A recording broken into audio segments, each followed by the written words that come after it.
गर्मी ज्यादा लग रहा है क्या जी? इधर फैन नहीं लगता, क्या हो गया मम्मी? चाहिए रहने दो। इससे पहले हिस्ट्री में कहाँ तक बताया था वो? कुछ सवाल पूछे? आप लोग बैठ जाओ, बैठ जाओ। हाँ, हेलियोडोटस, बैठ जाओ।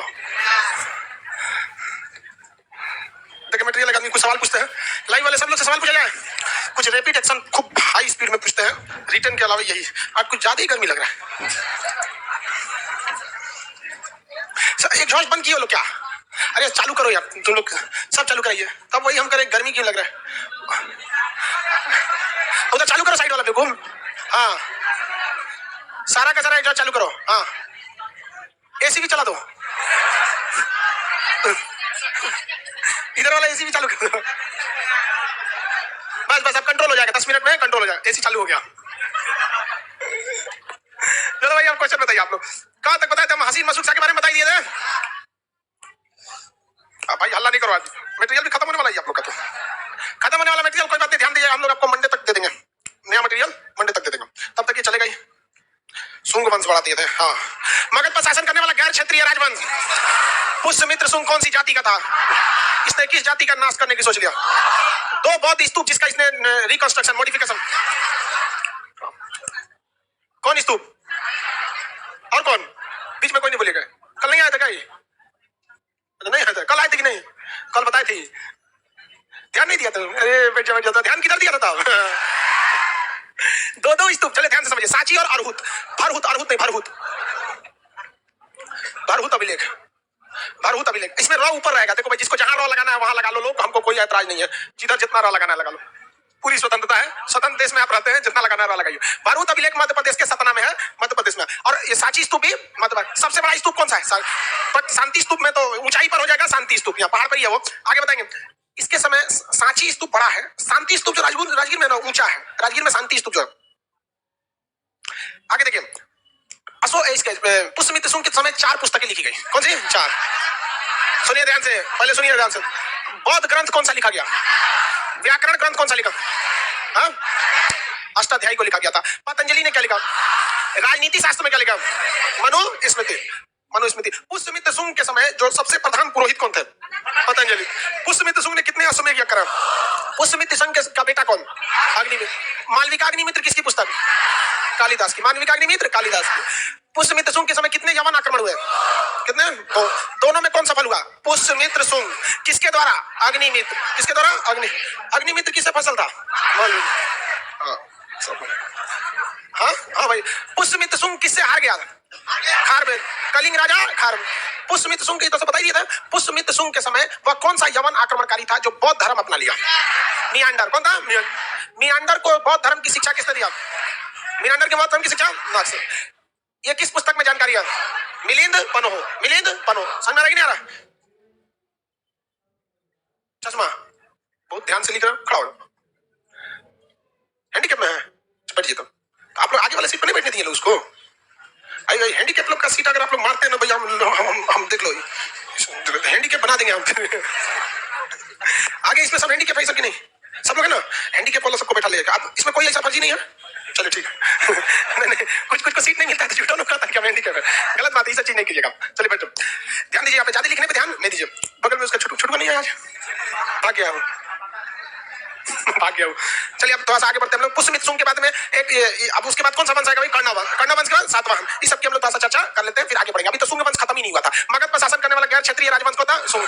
इसकी मेन दिलचस्पी कहाँ थी? मध्य प्रदेश के बाद। सुंग वंश का ही एक शासक था जिसका नाम था भागभद्र। क्या नाम था? भागभद्र। सुंग वंश का शासक भागभद्र के समय एक यवन से दूत आया था। यवन से दूत आया, उस दूत का नाम था हेलियोडोटस। यवन दूत का नाम हेलियोडोटस। हेलियोडोटस ने बौद्ध धर्म न अपना के कौन सा धर्म अपनाया? भागवत धर्म। भागवत धर्म में किस भगवान की पूजा? विष्णु भगवान। किस भगवान की पूजा? विष्णु भगवान। विष्णु भगवान का सवारी कौन है? गरुड़। विष्णु भगवान का सवारी गरुड़ उन्हीं का सवारी है विष्णु भगवान का। तो विष्णु भगवान का सवारी गरुड़ है। तो वो हेलियोडोटस जो आया था ना, वो जब भागवत धर्म को अपनाया तो विष्णु भगवान के बारे में बहुत पढ़ा। अब विष्णु भगवान बहुत सीधा वाला आदमी थे, बहुत मतलब शालीन टाइप। समझते? हर भगवान, शंकर जी भी तक सीधे थे लेकिन घुसियाते थे तो फिर किसी को नहीं समझते थे। तो विष्णु भगवान बड़ा सीधा सा टाइप के। तो वो विष्णु भगवान से बहुत प्रेरित हुआ और एक अभिलेख बनवाया। क्या बनवाया? अभिलेख, पीला टाइप का अभिलेख बना, उसके ऊपर गरुड़ का फोटो लगा दिया, क्या ना है गरुड़, और अभिलेख का नाम होगा गरुड़ ध्वज अभिलेख। कौन सा अभिलेख? गरुड़ ध्वज। गरुड़ ध्वज अभिलेख मध्य प्रदेश के विदिशा में। कहां पे? मध्य प्रदेश के विदिशा। मध्य प्रदेश में वहां पे सांची के पास है, जहां सांची है ना, बस उसी के पास। नक्शा में जब मध्य प्रदेश पढ़ाएंगे तो आपको विदिशा दिखा देते हैं, वहां ये बात बताएंगे आपको कि यहाँ गरुड़ ध्वज का हेलियोडोटस का गरुड़ ध्वज अभिलेख है। तो किस अभिलेख से हमें भागवत धर्म की जानकारी मिलती है? गरुड़ ध्वज अभिलेख। गरुड़ ध्वज अभिलेख किसका है? हेलियोडोटस। भागवत धर्म में किस भगवान की पूजा? विष्णु भगवान की पूजा ज्यादा होती है। किस भगवान की होती है? विष्णु भगवान। किसी को कोई दिक्कत नहीं है। अब ये वंश बहुत ठीक ठाक चला था, लेकिन किसी भी वंश में सब राजा तो अच्छे होते नहीं। सब राजा अच्छे होते हैं? नहीं होते। अब इसी में थे इसका सेनापति वासुदेव, उन्होंने भी क्या कर दिया? टपका दिया। वासुदेव ने भी क्या कर दिया? टपका दिया। और कौन सा वंश की स्थापना कर? कर्ण वंश। कौन सा वंश? कर्ण वंश। ये वंश की यही खराबी रही थी। हसीन मसूक सा से देखेंगे सब में एक ही पैटर्न चल रहा है, हसीन मसूक सा। बस एक ही ऐसा था जिसको मारा किसने था? चंद्रगुप्त मौर्य ने। वो उसका सेनापति वगैरह कुछ भी नहीं था, सेनापति वगैरह कुछ भी नहीं था। चाहे वो हरियांक वंश, शिशुनाग वंश, नंद वंश, शुंग वंश। अब हम लोग शुंग वंश को देख लिया। शुंग वंश के बाद कौन सा वंश आएगा? कर्ण वंश। ये कोई बहुत बड़ा वंश नहीं था, वासुदेव संस्थापक थे। कर्ण वंश, इसके बारे में बहुत नए बराबर क्वेश्चन पूछता है। संस्थापक कौन थे? वासुदेव। वासुदेव यहाँ पे बहुत बड़ा वंश नहीं, 4-5 गो मुख्य राजा हुए, सब हो गया। शुंग वंश में कुछ मिसप्रिंट वगैरह नहीं है, तो फिर हम सातवाहन पे चलेंगे। एक बार मिला लेते हैं लोग शुंग वंश को। शुंग वंश के संस्थापक वगैरह बता दिए ना। गरुड़ ध्वज अभिलेख किसका है? हेलियोडोटस। इस वंश के अंतिम शासक देवभूति की हत्या किसने कर दी थी? वासुदेव। देवभूति की हत्या किसने किया? वासुदेव। और वासुदेव ने कौन सी वंश की स्थापना कर दी? कर्ण वंश। किस वंश का? कर्ण वंश। किस वंश का? कर्ण वंश। अब एक चीज ध्यान से समझते हैं हम लोग। एक काम करते हैं, पहले सारे वंश का बताइए। हरियांक वंश के संस्थापक बिंबिसार, शिशुनाग के संस्थापक नंद वंश के महापद, मौर्य वंश के शुंग वंश के, कर्ण वंश के वासुदेव, कर्ण वंश के वासुदेव। ये नहीं भूलता है, ये नहीं भूलता है, भूलेगा अंतिम वाला, भूलेगा अंतिम वाला, और अंतिम वाला अक्सर पूछ देता है। बताइए, हरियांक वंश का अंतिम शासक नागदशक। हरियांक वंश का अंतिम शासक नागदशक। शिशुनाग वंश का नंदी वर्मन, महात्मा बुद्ध, जैन धर्म वाला नहीं, दूसरा नंदी वर्मन। तो हरियांक वंश का अंतिम शासक, हरियांक वंश का अंतिम शासक, बोलते रहिए, 4 बार याद रहेगा, नहीं तो गड़बड़ा जाए। हरियांक वंश का हरियांक वंश का, शिशुनाग वंश का नंदी वर्मन, नंद वंश का धनानंद, नंद वंश का धन, मौर्य वंश का बृहद्रथ, मौर्य वंश का अंतिम शासक बृहद्रथ। अब वो बृहद्रथ जरासंध वाला नहीं है, बृहद्रथ। शुंग वंश का देवभूति, शुंग वंश का देवभूति, शुंग वंश का, कर्ण वंश का सुशर्मा। सिमुक ने हत्या कर दिया था सुशर्मा की। सिमुक ने किसकी हत्या कर दिया था? सुशर्मा। तो इसमें देखिए मुख्य सुशर्मा, सुशर्मा। तो इसमें बहुत ज्यादा वंश नहीं हुए, 4 प्रमुख राजा हुए, सब कोई खास काम किए लोग नहीं। तो इतिहास में इतना खाली जगह है जो सबको जगह देगा वहां पर नहीं, इतिहास केवल महान लोगों को जगह देता है। तो कर्ण वंश का जो एक समय था, बहुत छोटा सा समय और बहुत बड़े राजा नहीं रहे, इसलिए इतिहास में इन्हें बहुत ज्यादा स्थान नहीं मिला। अब हम लोग को कौन सा देखना है? सातवाहन। सातवाहन सिमुक किसके संस्थापक? सिमुक किसके? यज्ञदत्त शर्मा जो थे इसमें अंतिम महान शासक में बचे हुए थे। तो अंतिम उनको देख लेंगे हम लोग। एक बार दोबारा देखते हैं लोग। हरियांक वंश के संस्थापक, हरियांक वंश का अंतिम शासक। नहीं यार, सुनिए ध्यान से, हम वंश बोलेंगे, आप पहले उसके संस्थापक, उसके बाद अंतिम शासक। चलिए देखिए ध्यान से। हरियांक वंश के संस्थापक, हरियांक वंश के संस्थापक बिंबिसार। अंतिम शासक हरियांक वंश का मतलब उसका शिशुनाग वंश के संस्थापक, अंतिम शासक नंद वंश के संस्थापक महापदम नंद, अंतिम शासक नंद धनानंद। मौर्य वंश के संस्थापक चंद्रगुप्त मौर्य, अंतिम शासक बृहद्रथ। शुंग वंश के संस्थापक पुष्यमित्र शुंग, अंतिम शासक देवभूति, अंतिम शासक देवभूति, अंतिम शासक देवभूति। कर्ण वंश के संस्थापक अंतिम शासक कौन थे? सुशर्मा। सातवाहन के संस्थापक सिमुक, सातवाहन के संस्थापक सिमुक, सातवाहन के संस्थापक सिमुक। किसी को कोई दिक्कत नहीं है? सातवाहन के संस्थापक सिमुक थे। आगे बढ़ जाते हैं, किसी को कोई दिक्कत नहीं? सातवाहन के बारे में कर्ण में ज्यादा पढ़ना है, कोई मतलब नहीं बनता पढ़ने के लिए। अगर इतिहास पढ़ने बैठिएगा तो भी तो पढ़ते ही रहिएगा, इतना इस सबका कोई महत्व नहीं है, तो इसको कौन ध्यान देता है? सातवाहन वंश जो थी वो बहुत ही उपजाऊ भूमि पर थी, जो बहुत ही इनके विनाश का कारण भी बनी थी। और ये लोग महाराष्ट्र के एरिया में थे लोग। सातवाहन मेनली कहाँ थे? महाराष्ट्र। शासन देखिए शिफ्ट कैसे हो रहा है। शुरुआत में मगध चालू हुआ बिहार के एरिया से, जो शुंग वंश के आते आते मध्य प्रदेश में शिफ्ट हो गया, और उसके बाद वो कहाँ शिफ्ट हो रहा है? महाराष्ट्र में। और यहीं से नींव पड़ जाती है दक्षिण भारत की। और दक्षिण भारत में चोल पांड ये सब चीजें बहुत ज्यादा, मतलब दक्षिण भारत का एक अलग ही इतिहास पड़ता है। तो सातवाहन शुरुआत में कहाँ थे? महाराष्ट्र में। महाराष्ट्र और आंध्र प्रदेश की सीमा पर इन्होंने प्रतिष्ठान को अपनी राजधानी बना दिया। किसे बनाया? प्रतिष्ठान। अब राजधानी भी देखिए, पाटलिपुत्रा थी एक समय में, मतलब राजगीर से शिफ्ट हो गई पाटलिपुत्रा। फिर कुछ समय के लिए वैशाली गई थी, वो शिशुनाग वंश के समय। अजातशत्रु वापस उसको भी लेते हैं, कालाशोक ने, अजातशत्रु ने। फिर उसके बाद राजधानी पाटलिपुत्रा से विदिशा ट्रांसफर हुई, किसके समय में? शुंग वंश के समय। अब ये महाराष्ट्र में चली गई है। महाराष्ट्र और आंध्र प्रदेश की सीमा पर मेनली महाराष्ट्र वाला एरिया प्रतिष्ठान में क्या हो गया? ये चली गई राजधानी यहाँ पर। लेकिन यहाँ पर इनके साथ एक समस्या था, शक शासक थे सब। कौन सा शक? शक शासक। अब ये शक जो थे सब ना, ये गोतिया 5 को थे सब इसके। शक शासक थे। शक क्या थे? शासक का नाम है, डायनेस्टी है शक। शक समझ लो। मौर्य क्या था? वंश। डायनेस्टी तो हिंदी मीडियम वाला तो डायनेस्टी क्या बोलता है? हमको लगा सीबीएसई बोर्ड का है। कर्ण एक तो क्या है? वंश है। उसी तरह शक शासक थे सब। इन लोग का शक शासक जो थे ये कई टाइप के थे सब, कई अलग अलग जगह पे थे। कुछ गुजरात में आके बस गए सब, कुछ मध्य प्रदेश के पास आके भी बस गए सब, ग्वालियर के पास, कुछ मथुरा में रह गए सब, कुछ पाकिस्तानी में अटक गया सब, उसी साइड में रह गया था। शकों की 5 शाखाएं घुस गई थी भारत में। और ये शक जो थे सब, इन सबको मार के भगाया गया था बाहर से, मध्य एशिया से। तब ये सब आश्रय ढूंढ रहे थे सब। ये सबको लग गया कि अगर बहुत ज्यादा समय अगर हम गंवा देंगे आश्रय ढूंढने में ही, कहाँ हमारा शासन रहे, कहाँ कुछ भी रहे, तो फिर ये दिक्कत हो जाएगा। हमको किसी न किसी छोटे मोटे राजा को मार के उसका जगह को कब्जा करना जरूरी है। तो बताइए सातवाहन का जो समाज था, सातवाहन, इनका सबसे बड़ा खतरा किससे था? शक। और एक ही ओर से खतरा नहीं था, गुजरात के शक शासक से भी था और मध्य प्रदेश के भी शक शासक से था। तो यहाँ हम केवल इस बात पर जोर देंगे कि शक शासक से झगड़ा हुआ। हम इस बात पर चर्चा नहीं करेंगे कि कहाँ का शक शासक था, कहाँ का नहीं था। हम इसकी चर्चा कब करेंगे? जब शक शासक को पढ़ेंगे। जस्ट इसके बाद क्या आएगा? शक वंश। तो इसी शक संवत, हम लोग का संवत कौन सा है? शक संवत। शक संवत हम लोग का फागुन आ गया। फागुन आ गया कि नहीं आ गया? शक संवत यानी शक कैलेंडर के हिसाब से कौन सा महीना चल रहा है? फागुन चल रहा है ना। लास्ट हो जाएगा तो होली हो जाएगा। हाँ, उसके बाद क्या चलेगा? शायद रामनवमी कब होती है?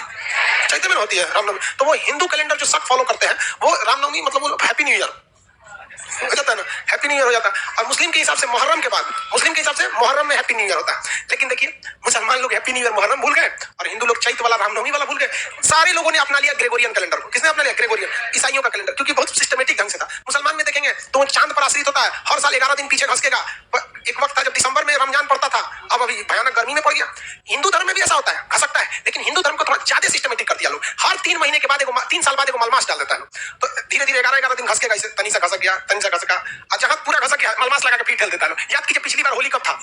3 मार्च, 10 मार्च, 10 मार्च आज के दिन था। हाँ, अभी कहाँ चला गया? ढकेल दिया गया कि नहीं ढकेल दिया? तो बड़ा सोच समझ के ना हिंदू धर्म में, अच्छा हिंदू धर्म में ना ज्योतिष का बहुत ज्यादा महत्व है यहाँ पे। तो ग्रेगोरियन कैलेंडर को फॉलो कर दिया गया। तो हम लोग का कैलेंडर जो है वो कौन सा है? शक संवत। तो क्या अभी हम आपको सातवाहन पढ़ाएंगे तो इसी में बोलने लगे गुजरात का शक शासक, इधर का शक शासक, तो आपका ध्यान सातवाहन छोड़ के किधर चला जाएगा? शक। तो हम यहाँ जब भी बोलेंगे तो केवल क्या बोलेंगे? शक शासक। और फिर जब हम शक पढ़ाएंगे तब मत बोलिएगा कि सर हुआ था बताइए नहीं किया। अभी बता दिए इसकी कई शाखाएं। तो सातवाहनों को झगड़ा किससे था? शक से। तो इसलिए शक शासक भारी पड़ रहे थे, तो ये अपना एरिया किधर की ओर सेट कर लिया? आंध्र प्रदेश के लिए। इसलिए सातवाहन को आंध्र सातवाहन भी कहते हैं। क्या कहते हैं? आंध्र सातवाहन के नाम से जानते हैं। सातवाहन वंश के संस्थापक कौन थे भाई? सीमुख। सातवाहन वंश के संस्थापक सीमुख थे। इस वंश का एक बहुत योग्य शासक था जिसका नाम था हाल। पढ़ा लिखा क्या था? हाल। लेकिन मारधार नहीं करता था। हाल जो था वो मारधार उतना नहीं करता था। इसके बाद आया था गौतमी पुत्र सातकर्णी। गौतमी पुत्र सातकर्णी बहुत ही ज्यादा प्रतापी शब्द जब भी आएगा तो समझिएगा मार काट करने वाला। कौन शासक? प्रतापी शासक। तो प्रतापी शासक कौन था? गौतमी पुत्र सातकर्णी। इसके समय में ये शक शासक बड़ी कूद रहा था। देखो शक ऊपर से कूद के आया मारने के लिए। नाम था उसका नापान। क्या नाम था? नापान। तो नापान किसको मारने आया? जीपीएस को। गौतमी पुत्र सातकर्णी नापान किसको मारने आया था? जीपीएस को मारने आया था। अब जीपीएस में लगा था, जीपीएस मतलब जीपीएस हट कर कौन लिखेगा इतना बता? गौतमी पुत्र सातकर्णी इतना बड़ा नाम। तो गौतमी पुत्र सातकर्णी को मारने आया था कौन? नापान। नापान कहाँ का शासक था? शक शासक। पकड़ के गौतमी पुत्र सातकर्णी पूछ दिया नापान को। नापान क्या हो गए? हार गए। नापान क्या हो गए? हार गए। और इसकी जानकारी, किसकी जानकारी?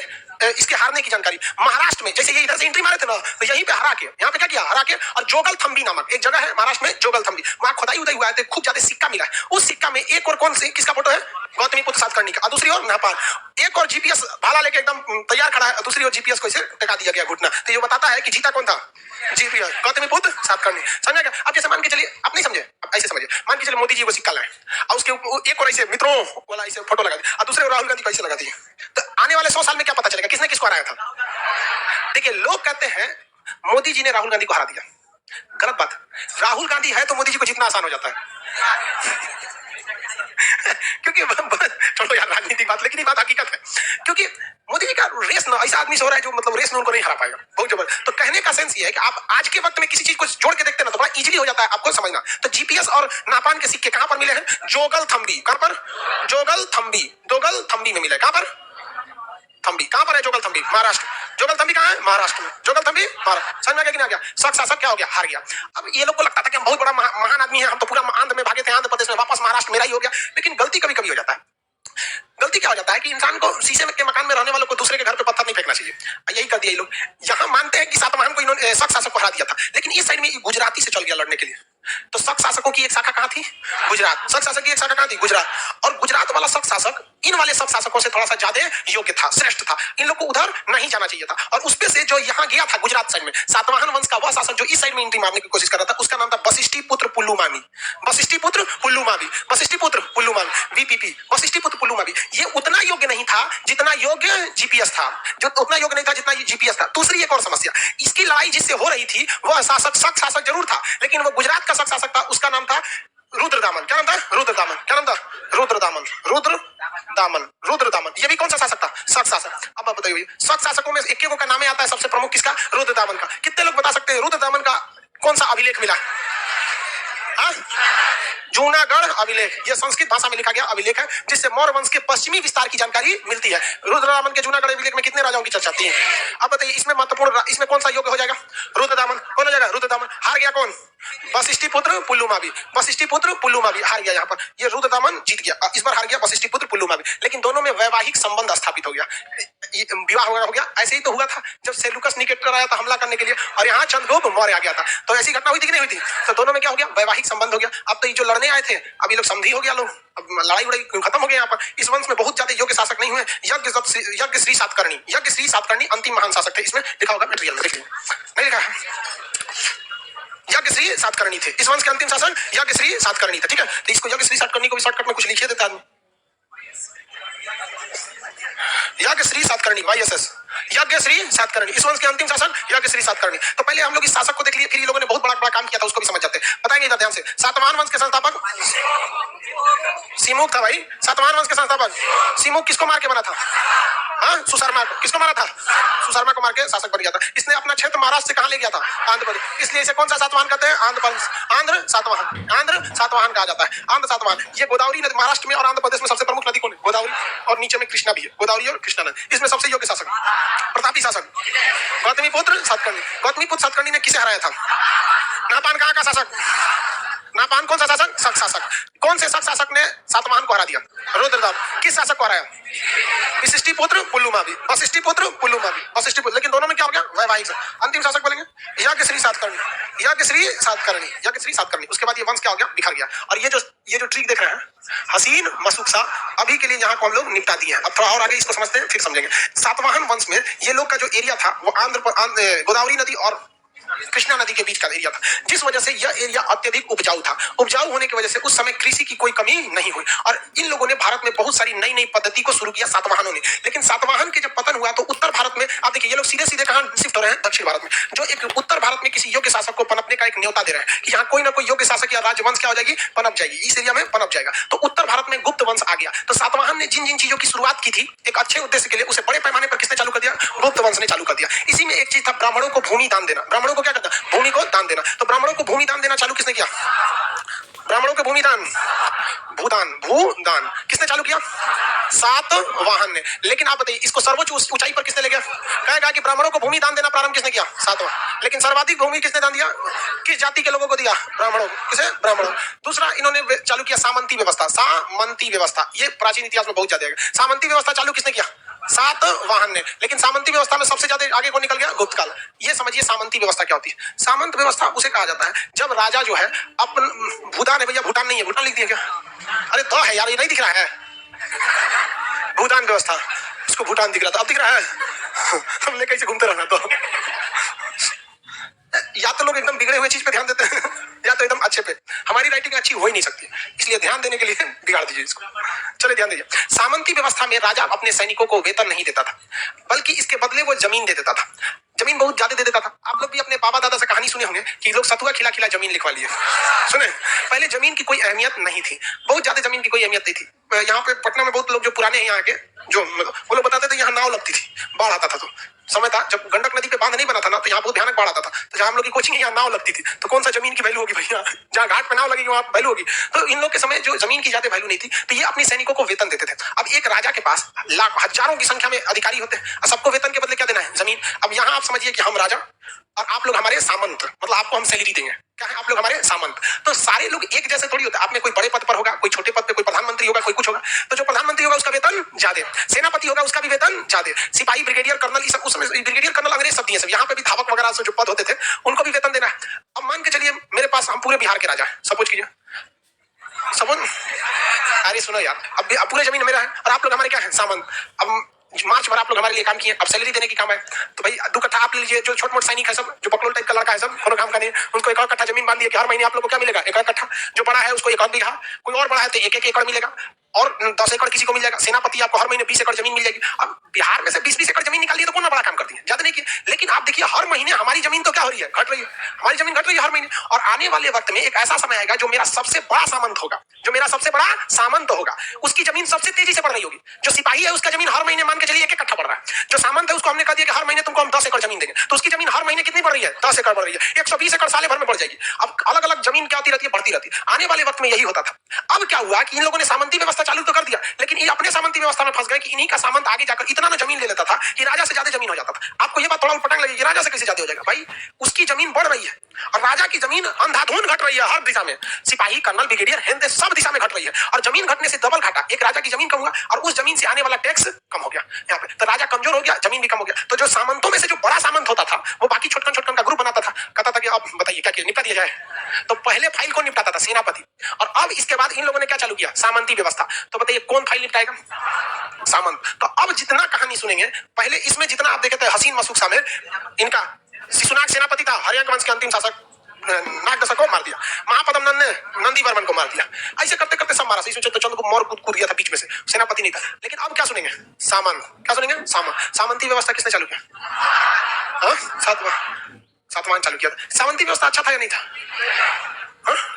अच्छा भी था, नहीं भी था। इसमें एक तो लॉकिंग पीरियड लगाना चाहिए कि इतना से ज्यादा जमीन आपकी नहीं हो सकती है। यही एक एरिया रहेगा, इतना ज्यादा जाएंगे तो टैक्स लगने लगेगा। जैसे गवर्नमेंट क्या करती है, यही सिस्टम लगाती है, कम कमाएंगे कम टैक्स लेगी। आप में से 90% लड़के के घर के लोग टैक्स नहीं भरते हो।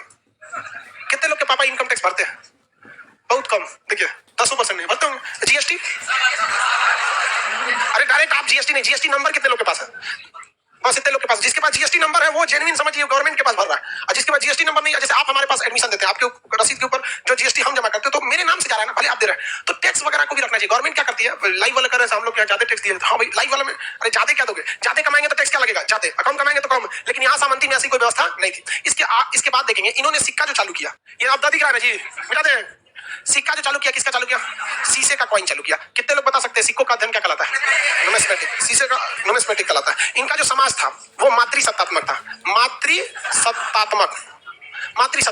भारत में 3 ही जगह आपको मातृसत्तात्मक देखने को मिलेगा, यहीं पे निपटा लीजिए। सबसे पहले आपको मिलेगा सिंधु सभ्यता। लेकिन क्या इसका साक्ष्य है? नहीं, क्योंकि इसकी लिपि को कोई पढ़ा नहीं है। इसके लिपि को कोई भी पढ़ नहीं सका, इसलिए इसका साक्ष्य नहीं है। साक्ष्य किसका मिला?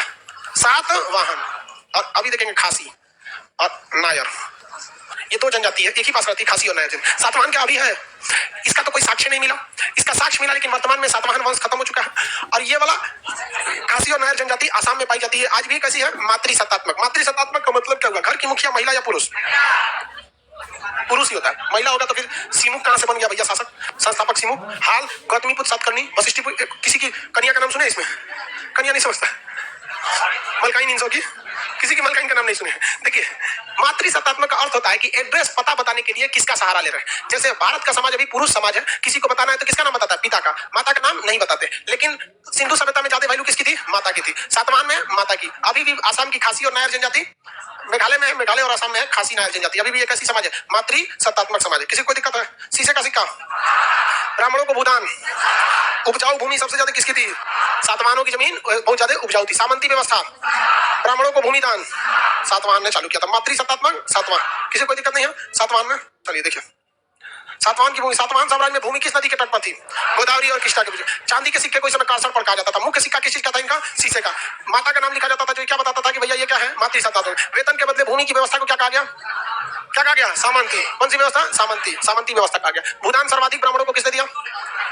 गुप्त शासकों ने क्या दिया था? भूमि को दान सबसे ज्यादा दिया था। यहाँ देखिए ये हो गया आपका कौन सा चीज? हसीन मसूक सा। इसके बीच में हम कहीं भी आपको डिस्टर्ब किए हैं? नहीं किए। कहीं तक डिस्टर्ब नहीं किया, लाइन से पढ़े। बट एक्चुअल में डिस्टर्बेंस था। इसके बीच में एक्चुअल में डिस्टर्बेंस था। 2 जगह डिस्टर्बेंस था। एक जगह नंद वंश जब पतन हो रहा था और मौर्य वंश जब उड़ रहा था, अपने चरम पर था। यहाँ लिखते हैं हसीन मसूक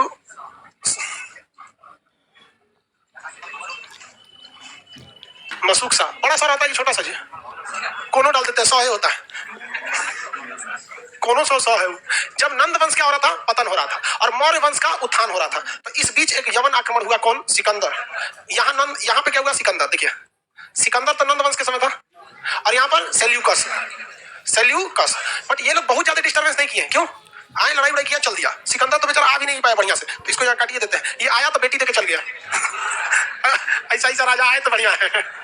हम तो कहते हैं ये टॉपिक खास करके हमको पढ़ाना चाहिए इमरान खान को। क्या पता वो बेचारा लड़ाई लड़ाई करता है। आगे आप समझदार हैं। आप लोग तैयार है कि नहीं? आगे देखिए यहाँ पे मौर्य वंश का जब पतन हो गया, देखिए इसके बाद कौन आ गया? मौर्य वंश। इसके बाद जो ये वंश आए हैं सब, शिशुनाग वंश, सॉरी शुंग वंश, कर्ण वंश, सातवाहन वंश, इसी बीच में भारत पर आक्रमण भी हुए। इस बीच में भारत में आक्रमण भी हुए। लेकिन हुआ क्या कि शिशुनाग जो शुंग वंश था, इसने राजधानी अपनी किधर लेके चला गया? विदिशा को लेके चला गया। कहां लेके चला गया? विदिशा। मगध से उठा के कहां ले गया? विदिशा। जबकि राजधानी के दूर होने की वजह से ये एरिया अशांत हो गया था। जबकि आप हरियांक वंश के समय से भी देखेंगे या उधर से भी, जब यहाँ नंदों की फौज थी, धनानंद की, तो सिकंदर इधर से इधर एंट्री मार रहा था, तो ये एरिया थोड़ा सा खाली मिल गया। इसलिए मौर्य वंश के पतन के बाद एक तो यहाँ का पैसा फौज दोनों ही लड़खड़ा गया, और जो शुंग वंश आया था वो शुंग वंश किधर की ओर ज्यादा लग गया? मध्य प्रदेश का। और इस एरिया में कई आक्रमण हुए। इंडो ग्रीक आ गए सब। इस एरिया में कौन आ गया सर? Indo Greek. ग्रीक तो थे सब, बट इंडो इसलिए कहा गया, ससुरा बस गया सब यहाँ के। शक शासक आ गए सब। इसी एरिया से कौन एंट्री मार दिया? शक शासक। तभी ना शक एंट्री मारा होगा, तो यहाँ पे सातवाहन से झगड़ा हुआ है, नापान और ये रुद्रदामन का। इसी बीच कौन एंट्री मारे हैं? शक शासक। इसी में पल्लव नहीं, कौन शासन किया था? पहलव ने आक्रमण कर दिया। और इसी बीच कुषाण ने कर दिया। किसने कर दिया? कुषाण। किसने किया? कुषाण। शॉर्टकट में आईएसपी के। शॉर्टकट में क्या हो गया? आईएसपी के। तो ऐसा नहीं है कि ये सीक्वेंस जो है ये मतलब क्या बोलता है सर, हिस्ट्री का नोट्स काला हो गया है। जो आदमी काला है उसको काला दिख रहा होगा, सुधार देंगे जी। अभी जितना पढ़ा रहे हैं उसको देखो ना, उतना सही होगा। हिस्ट्री का नोट्स काला है, उसको डाउनलोड करोगे तो गोरा ही निकलेगा।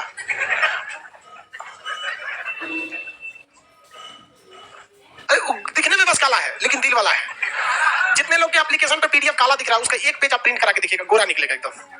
अब गड़बड़ हो गया फाइल थोड़ा सा। तो मौर्य वंश की स्थापना के बाद कितने वंश देखेंगे? 4। कौन कौन? आईएसपी के। इसमें 2 ही फेमस रह जाएंगे सब। एक शक शासक में भी रुद्रदामन उतना फेमस नहीं हो जाएंगे। इंडो ग्रीक किसी काम के नहीं रह जाएंगे। पहलव हम पढ़ाई नहीं करेंगे, खाली छोड़ देंगे बोल के। पहलव हम बोल देंगे बस यहाँ पर। लेकिन पहलव वंश जरूरी रहेगा, बस इसलिए कि पहलव वंश के समय ही ईसाई धर्म का प्रचार भारत में स्टार्ट हो गया था। और इसमें सबसे फेमस आएगा कुषाण। कौन था? कुषाण। और कुषाण शासक जो थे, ये भारत के थे कि विदेश के? नमो ससुरन का जब था। कुडुल कड़फिसस, भीम कड़फिसस। तो यहाँ के राजा देखा कि हम लोग को तो कोई स्वीकार ही नहीं करता है। कुडुल कड़फिसस। हम मान के चले कोई मास्टर साहब आ जाए, गुड मॉर्निंग मैं कुडुल कड़फिसस, कैसा लगेगा? कहां से है? तो भीम कड़फिसस। तो इसका तीसरा का राजा सोचा कि ऐसा नहीं, भारतीय नाम रखते हैं, तो उसने अपना नाम रख दिया कनिष्क। क्या नाम रख दिया? कनिष्क। अब लगने लगा भारत का है। लेकिन वो भी कहाँ का था? विदेश का था। द्वितीय अशोक किसे कहते हैं? कनिष्क। इसीलिए ना इसने चौथी बौद्ध संगीति कश्मीर के कुंडल वन में किया था। याद है कि नहीं? कुछ समझ रहा है? तो हिस्ट्री एक दूसरे में सीक्वेंस में है, बहुत ज्यादा टफ नहीं है, सीक्वेंस में है। सोचिए ना, एक के ट्रिक के पास हम लोग पिछले 15 दिन से घूम रहे हैं, लोग घूम रहे कि नहीं? अब इसमें आप इसी के बीच सिकंदर देख लिए, यहाँ ये भी देख लिए, और यहाँ आईएसपी के। तो ये जो मगध के स्थापना से पूर्व, मौर्य वंश की स्थापना से पूर्व विदेशी आक्रमण में 3 गो याद रखेंगे। मौर्य वंश की स्थापना से पूर्व विदेशी आक्रमण में 3 गो। एक तो हमने बता दिया सिकंदर, एक बता दिया सेल्यूकस निकेटर, एक आप बताइए। ईरान का हकमनी वंश का शासक डेरियस प्रथम, जिसे क्या कहा गया? दाएं बाहु। क्या कहा गया? दाएं बाहु। क्या कहा गया? दाएं बाहु। किसी को दिक्कत नहीं ना? कोई दिक्कत नहीं। तो मौर्य वंश की स्थापना से पूर्व कितने आक्रमण? अब मौर्य वंश की स्थापना के बाद, अच्छा इसे कहा जाएगा मौर्योत्तर काल। मौर्य काल खत्म हो गया, मौर्योत्तर काल पर भारत पर कितने आक्रमण? क्वेश्चन पूछेगा, इनमें से कौन सा आक्रमण मौर्योत्तर काल का नहीं था? इंडो ग्रीक, कुषाण, पहलव, हकमनी। ये कब था? मौर्य वंश की स्थापना से पूर्व। तो आपको मौर्य वंश की स्थापना से पूर्व पूछे, चाहे मौर्य वंश की स्थापना के बाद पूछे, आप आक्रमण बता सकते हैं। आईएसपीके में आपको मेन पढ़ना कौन सा है? कुषाण। और किसको? शक। कुषाण और शक। बाकी के शक थोड़ा सा ज्यादा किसके बारे में पढ़ना है? कुषाण। और कुषाण में भी ज्यादा नहीं पढ़ना है। कुडुल कड़फिसस और भीम कड़फिसस था। मेरे ख्याल से आप में से बहुत लोग पहली बार नाम सुन रहे हो। मेन पढ़ना किसको है? कनिष्क को। कनिष्क जो है वो कई वजह से पढ़ना है। एक योग्य शासक था, बौद्ध धर्म का उसके समय विभाजन हो गया, द्वितीय अशोक कहा जाता था, इस वजह से हो गया। तो अब हिस्ट्री में थोड़ा बहुत समझ में आ रहा है कि नहीं आ रहा है? कमांड वगैरह। बाकी आज के लिए इतना ही, आगे बाकी की चीजों को कल करेंगे। ये किसका जी? कल क्या चीज है? कहां तक बताया था आप लोग को?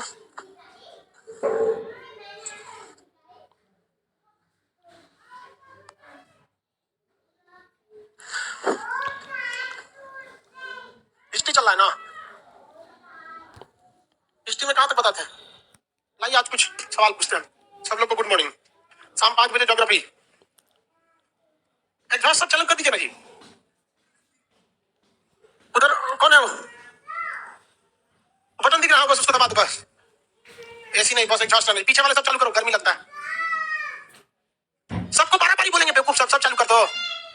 एक से एक घोंचुए सब। चलो भाई समझिए ध्यान से। एसी चालू कर दिया, बंद करो एसी, बंद करो। एसी का दिन नहीं है। इंडो ग्रीक पढ़ा दिया था। इंडो ग्रीक 3 तरह से आए थे सब। तो उसकी शुरुआती सेना थी, नहीं पढ़े थे इंडो ग्रीक। शक शासक वो भी नहीं पढ़े थे आप लोग में। शक शासक में थोड़ा सा मटेरियल में मिसप्रिंट है, तो इसको शक वाला थोड़ा सा गड़बड़ हो गया है, इसको सुधारना पड़ेगा अच्छा से। उससे पहले का कुछ सवाल आपसे पूछ देते हैं। किस मगध पर कितने राजवंशों ने शासन किया था? इसमें सबसे उपजाऊ भूमि किसके पास थी? सबसे विशाल सेना किसके पास थी? मौर्य। नंदो से 3 गुनी पैसे ही पड़ी थी। मौर्य के बताया कौन था उतना बढ़िया? अभिलेख वगैरह बता दिया था। अभिलेख लिखने के लिए पत्थर कहां से आए थे? पाणिनि ने अष्टाध्यायी की रचना किस राजवंश के समय किया था? शुंग वंश। कौन से राजा के समय? मगध पर शासन करने वाला वह राजा जो गैर क्षेत्रीय राजवंश। पुष्यमित्र शुंग ने कितने अश्वमेध यज्ञ कराए थे? शक शासकों में सबसे प्रतापी शक शासक रुद्रदामन। और सातवाहन में सबसे खतरनाक जीपीएस गौतमीपुत्र सातकर्णी। गौतमीपुत्र सातकर्णी ने किस शक शासक को हराया था? नापान। क्या किसको हराया? नापान को हराया था। Very good. चलिए अच्छे से याद रखा कीजिए कि सब शीशे का सिक्का किसने चालू किया था? शीशे का सिक्का। आप लोग का टेस्ट कहां तक हुआ? वैदिक काल तक। बौद्ध और जैन।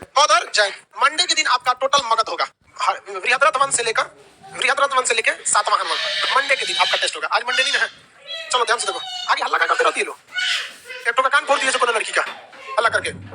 आगे ध्यान देना तुम लोग। जो चक्कर आगे करे सुनो, कैमरा रिवाइंड करके देखना, उसको पीछे बैठाना। शिकायत करता है कि सर कैमरा के पास लड़की को बैठा देते, हल्ला करते रहती है कुछ कैमरा चेक करना, रिवाइंड करके। शांत लड़की रहती है वो सब यहाँ बैठेगी, सब चक्कर पकड़ वाली सब उधर बैठा दो, नहीं तो पीछे भेज दो। हल्ला जो कर दी इसमें भेज देंगे पीछे एकदम। सामंती व्यवस्था चालू किसने किया?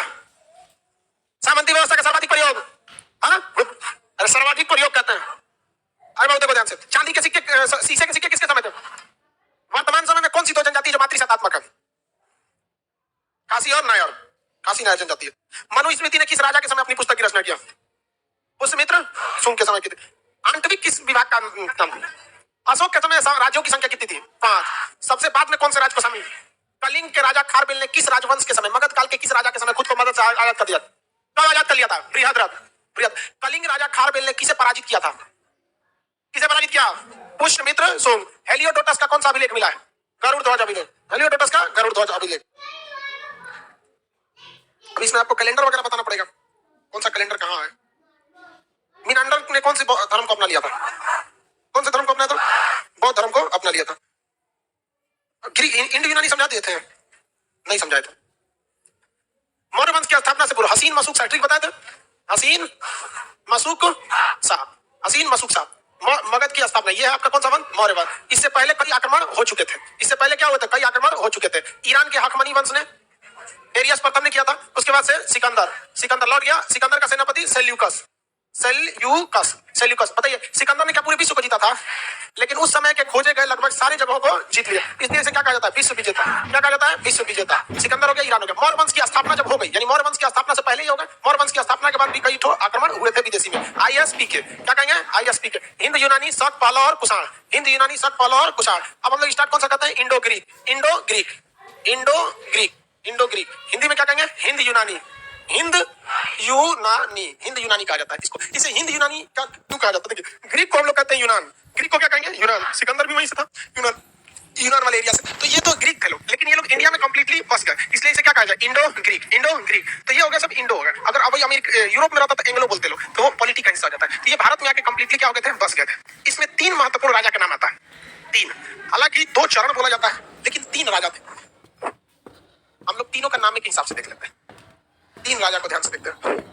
पहला जो था, सबसे पहले पुष्यमित्र शुंग के समय, याद कीजिए हिस्ट्री को थोड़ा सा रिलेट करके पढ़िए। पुष्यमित्र शुंग जो था उसने 2 अश्वमेध यज्ञ कराया था, तो सबको पता। याद कराया कि नहीं कराया? साउंड बढ़ाइए, आप लोग मोबाइल का भी साउंड बढ़ा लीजिए। साउंड में क्या दिक्कत? देखिए तो साउंड ठीक है। अब आप लोग का ठीक आ रहा है कि नहीं आ रहा है? कितनी फ्रीक्वेंसी है बाबू? आप बताइएगा आप लोग अभी साउंड ठीक है या नहीं? लाइव वाले लोग अब देखिए फ्रीक्वेंसी 20 पे थी, 30 पे की है इसको, ठीक है? अरे यार हाँ ना में बोलो लोग ना, पता नहीं कहानी लिखता है सर। नहीं सर, ओके सर, आधा ओके बोलता है, यस ठीक है। लाइए हम खुद मोबाइल में चेक कर लेते हैं,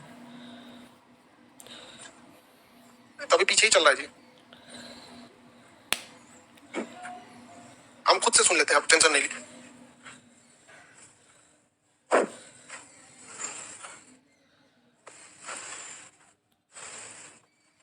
एक सेकंड।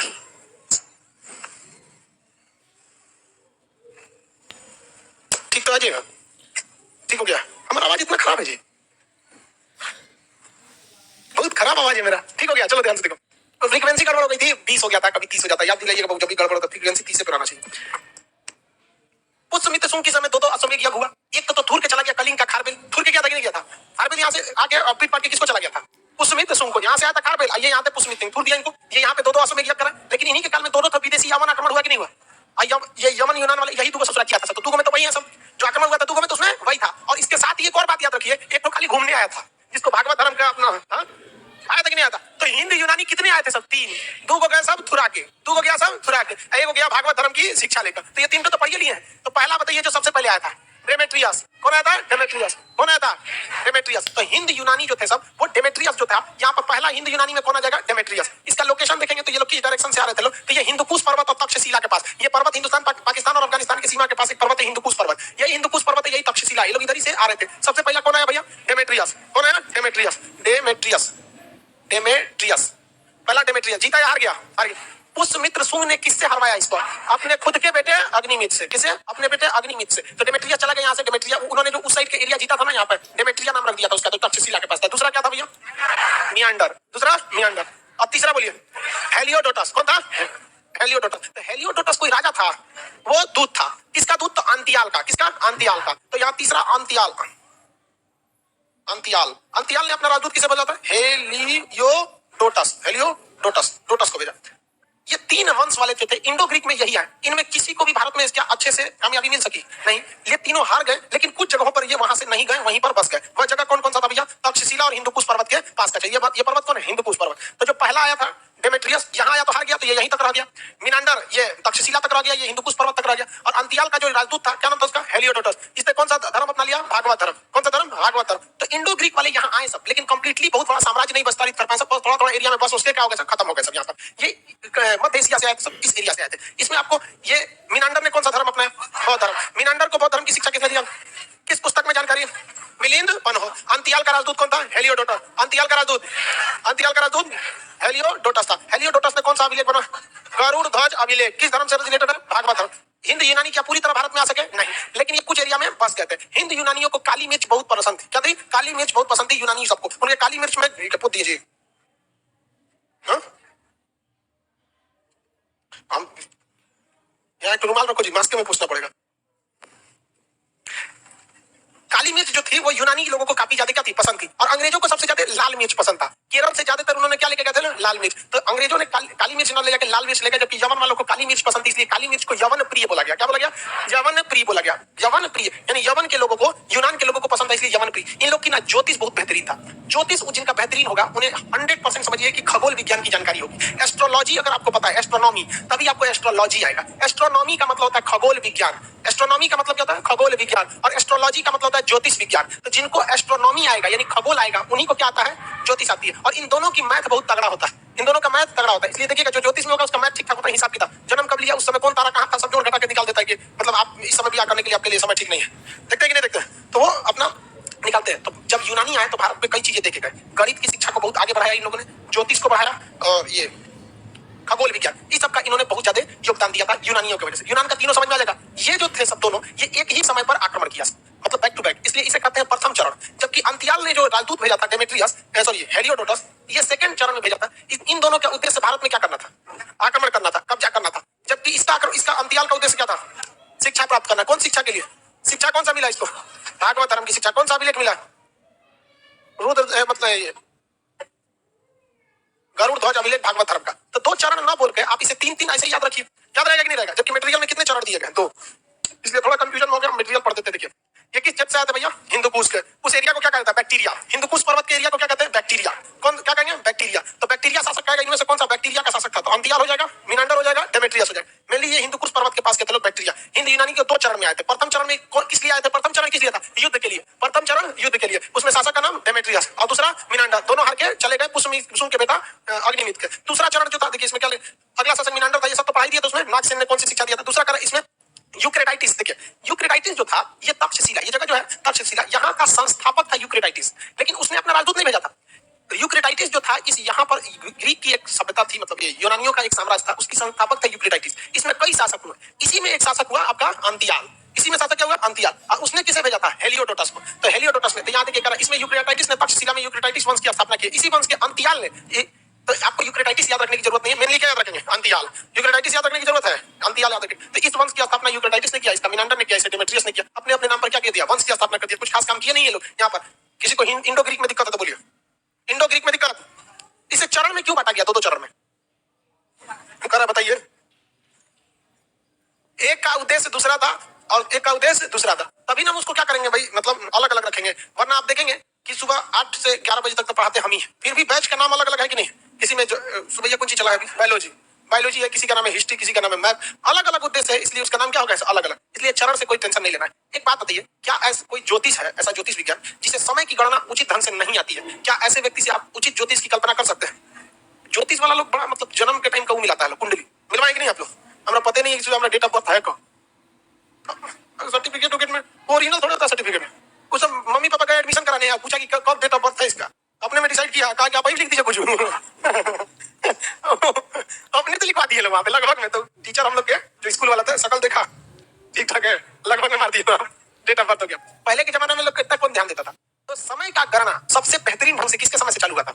ग्रीक वालों से, इंडो ग्रीक वालों से। तो इंडो ग्रीक की भारत में 4 महत्वपूर्ण योगदान है: खगोल विज्ञान, ज्योतिष विज्ञान, गणित और समय का सटीक गणना। समय का सटीक गणना, ये चारों देन किसकी है? ग्रीक वालों। यवन प्रिय किसे कहा जाता है? काली, इंडो ग्रीक को, काली मिर्च को यवन प्रिय किसे कहा जाएगा? काली मिर्च। आईएसपीके में पहला कौन था? Indo Greek. आईएसपीके में पहला इंडो ग्रीक, उसके बाद कौन आता है? शक। कौन आएंगे? शक। शक के बाद पहलो, पहलो के बाद कुषाण। कुषाण इसमें सबसे महत्वपूर्ण कुषाण था। आगे बढ़े। आईएसपीके, आईएसपीके ये तो हो गया शक शासन। शक, इन शस्त्रों को भगा दिया गया था मध्य एशिया से। मध्य एशिया में यूची वगैरह कबीला था। पहले कुछ कबीले होते थे, बहुत मारखा कबीला होता था। कबीला मतलब समझते, ग्रुप मार काट के रद्द कर देता था। तो मध्य एशिया से कुछ कबीले थे जो शक शासकों को क्या किया था? लात मार के भगा दिया था, लतिया के भगा दिया था। ये कहाँ चले आए? भारत में, क्योंकि इन्हें पता था भारत एक ऐसा देश है जहाँ वसुधैव कुटुंबकम, अतिथि देवो भव। ये मध्य एशिया है, यहाँ से इनको लात मार के क्या किया गया? भगा दिया गया। और किसी भी एरिया को अगर आप भगाएंगे, किसी बड़े से साम्राज्य को, तो एक ही दिन में थोड़े भाग जाएगा। मुर्गी हाँ कराएंगे, भाग भाग भाग भाग जाएगा। एक पूरा साम्राज्य है कि नहीं? एक साम्राज्य है, उसके पास भी अपनी क्या है? सेना है, वो भी आपका विरोध करेगा। सेना है तो ये कबीले जो थे यूची वाले में, देखिए आपके मटेरियल में शक वंश को इसमें ध्यान नहीं देंगे लोग, इसमें बड़ी गड़बड़ हो गया है यहाँ पर। यहाँ देखिए इसमें शक शासकों में ना, इस साइड में थोड़ा बहुत गड़बड़ है, उसको हम सुधार देंगे यहाँ पे, इसलिए अब इस पे ध्यान नहीं देना है आप लोग। हम यहाँ बताते हैं शक शासक कहाँ से आए भैया? मध्य एशिया। ये चारागाह की खोज में आए थे या लात मार के भगाया गया था? लात मार के भगाया गया था। जबकि आर्य कैसे आए थे? चारागाह के खोज में, इन्हें लतिया दिया गया था। यूची वंश था इधर, यूची कबीला। ये यूची कबीला ने इन लोगों को क्या किया था? बड़ी मार मारा था। मारा, कुछ लोग थोड़ा सा मतलब हर समाज में 2-3 टाइप के लोग होते हैं। कुछ कतारी छोड़ना, दिक्कत हो रहा है चल चलते हैं, और कुछ होता नहीं, हम डट के क्या करेंगे? सामना करेंगे। तो उसी तरह से इनकी कई शाखाओं को कई बार में पीट पीट के उन सबने लड़ाई झगड़ा युद्ध कर करके भगाया। तब इस वजह से ये लोग कई जगह जा जाके क्या हो गए? बस गए। तो शक वंश एक ऐसा वंश था, शक वंश एक ऐसा वंश था जो एक ही जगह था ही नहीं। जब जब उधर से टॉर्चर हुआ तब तक इधर उधर जाके क्या हो गया? छिटा गया। तो भारत में आपको 2 वंश मिलेंगे जिसको आपको कई जगह देखने को मिलेगा। जो आप पहला देख लिए कौन सा? शक। एक बाहर रुक गया आपका कंधार में। कहाँ रुक गया? कंधार में। कहाँ? कंधार। कंधार कहाँ है? कंधार अफगानिस्तान में। कंधार कहाँ पर है? अफगानिस्तान में है कंधार। कंधार। दूसरा रुक गया तक्षशिला में। दूसरा कहाँ रुक गया? तक्षशिला। तो 2 तो यही हो गया सब। उसके बाद एक आया मथुरा। कहाँ आया? मथुरा आया। उसके बाद एक और आ गया, उज्जैन आके बस गया। एक आके नासिक में बस गया। उसी के अंदर में गुजरात वगैरह सब आते थे सभी सब। तो टोटल शकों की कितनी शाखाएं हैं? शकों की कितनी शाखाएं थी? 5 शाखाएं थी। कितनी जगह? 5। पहला बोलिए। पहला कंधार। पहला पहला कहाँ था? कंधार नहीं, कंधार अफगानिस्तान में है, कंधार। उसके बाद तक्षशिला। उसके बाद मथुरा, उज्जैन, नासिक। मथुरा, उज्जैन, नासिक। उल्टा बोलिए तो इधर से। नासिक, उज्जैन, मथुरा, तक्षशिला, कंधार। सीधा में कंधार, तक्षशिला, मथुरा, उज्जैन, नासिक। शकों की कुल कितनी शाखा? 5 शाखा थी। इनमें मुख्य रूप से शक राजाओं को छत्रप कहा जाता था। क्या कहा जाता है? छत्र। हालांकि अन्य जगहों पर भी कई राजाओं के अलग अलग नाम था। कोई अपने को माउस कहता था, कोई छत्रप कहता था, कोई अलग अलग राजा थे कि अपना अलग अलग नाम हो सकता है। जैसे दिल्ली सल्तनत में सुल्तान कहा गया, सुल्तान रजिया सुल्तान। मुगल शासन में बादशाह कहा गया। अभी के समय प्रधानमंत्री कहा जाता है। और वही गुप्त काल में, मौर्य काल में देखेंगे तो सम्राट अशोक कहा गया। तो राजा राजा ही होता है, बस नाम अलग अलग होता है। तो शक शासकों के समय में राजा का सबसे महत्वपूर्ण नाम क्या था? छत्रप। क्या था? छत्रप। याद रखिएगा, शक राजाओं को क्या कहा गया? छत्रप कहा गया। हालांकि सारों को छत्रप नहीं कहा गया। ये जो थे सब, क्या नाम था इसका? कंधार। ये किसी काम का नहीं रह गया। ये वाला किसी काम का नहीं रहेगा। ये वाला मथुरा, ये वाला मथुरा। चलिए ध्यान से देखिए, ये 3 तो इंपॉर्टेंट है। कौन से इंपॉर्टेंट? इनको हम लोग समझते हैं। मथुरा का जो शक शासक था, मथुरा का शक शासक यूपी के एगो शक शासक से हमेशा झगड़ा करता था। यूपी के शासकों से झगड़ा करता था। शक शासक से नहीं, यूपी के शासक। आया तो बाहर से था। मथुरा वाला। और यूपी के शासक से क्या करता, झगड़ा करता था। इस समय यह वाला जो एरिया था, यह मालवा था। क्या था? मालवा। यूपी मध्य प्रदेश का एरिया था। यहाँ पर एक दिन इसका दिमाग ठनका, धके कूच दिया इसको, पकड़ के क्या किया, बढ़िया से अस्थिर कूच दिया। और कूच के उपाधि धारण किया विक्रमादित्य। जब जब उपाधि धारण किया गया ना विक्रमादित्य, तब तक समझिए किसी न किसी को पूछा है वहां पे। तो पहला मथुरा का जो शक शासक था, किससे पूछा था? मालवा के साथ। मथुरा के शक शासक को किसने पूछ दिया?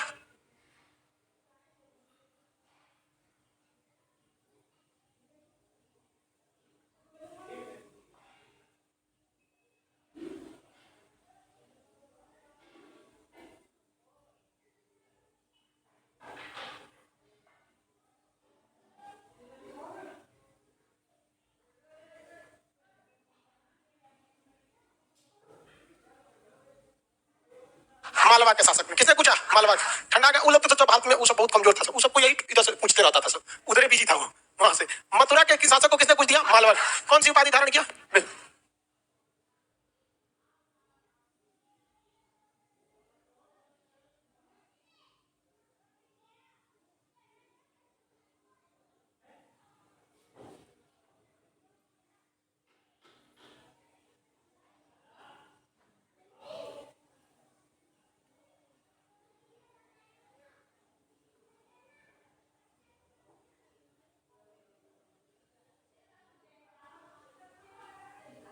विक्रमादित्य की उपाधि धारण। अब इसके बाद नीचे देखते हैं ये वाला जो शासक था नासिक। नासिक का शासक था नहपान। नासिक का शासक था नहपान। इसने किसके ऊपर आक्रमण किया? सातवाहन शासक गौतमी पुत्र सातकर्णी। गौतमी पुत्र सातकर्णी। बताइए तो क्या नासिक के नाहपान शक शासक, नासिक का शक शासक नाम क्या था? नाहपान। क्या वह जीपीएस को हरा पाया? किसने हरा दिया? जीपीएस। किसको थूर दिया? नाहपान को। और यहाँ महाराष्ट्र में ही है नासिक, महाराष्ट्र में उसने जोगल थम्बी, कौन जगह? जोगल थम्बी में इसने सिक्कों पर एक और खुद का फोटो बनवाया है, दूसरे और नाहपान का। नाहपान जीते हुए मुद्रा में है कि हारे हुए स्थिति में दिखाई गया है। तो यहाँ पर आप फाइल समझिए, इन लोग को यही निपटारा है सब यहाँ पर, कंधार और तक्षशिला। इसको हम लोग को पढ़ने की जरूरत नहीं है, देश में है भी नहीं। पूरा दुनिया को हम लोग इतिहास थोड़े देखना है, यह नहीं। मथुरा वाले को कौन पूछ दिया? मालवा के साथ। मथुरा वाले को कौन पूछा? मालवा। और नासिक वाले को थूर दिया जीपीएस। कौन थूर दिया? जीपीएस। गौतमी पुत्र सातकर्णी। गौतमी पुत्र सात। अब बच गया उज्जैन वाला। कौन वाला? उज्जैन वाला। देखो भाई, गौतमी पुत्र सातकर्णी जो था, सातवाहन साम्राज्य था। सातवाहन साम्राज्य क्या शुरू से आंध्र प्रदेश में था कि पहले महाराष्ट्र में था? हाँ, महाराष्ट्र। बाद में कहा गया था? आंध्र। इसको हराने के बाद थोड़ा सा अपना एरिया बढ़ा लिया। इसमें अब कौन सा शक शासक है जो अभी भी बचा हुआ है? हाँ, उज्जैन वाला। कौन वाला? उज्जैन वाला। तो ये धीरे धीरे अपना साम्राज्य विस्तार कर रहा था। इसी उज्जैन वाले में एक सबसे महत्वपूर्ण शासक था जिसका नाम था रुद्रदामन। क्या नाम था? रुद्रदामन यहाँ से अपना साम्राज्य बढ़ा रहा था। तो यहाँ गौतमी पुत्र सातकर्णी ने किसे मारा था? यहाँ के शक शासक नाहपान को। यहाँ के शक शासक नाहपान। तो इनका मन बढ़ल था, इनका बेटवा आया वशिष्ठी पुत्र पुल्लुमा। इनको लगा कि हम हुमच के थूर देंगे किसको? रुद्रदामन को। क्या लिख दिया? रुद्र को कुछ और लिख दिया।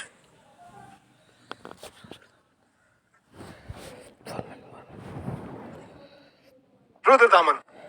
अब ठीक हो गया? तो गलती दिखा जाता है, आप समझ जाते हैं ना। इस किससे युद्ध लड़ने चल गया?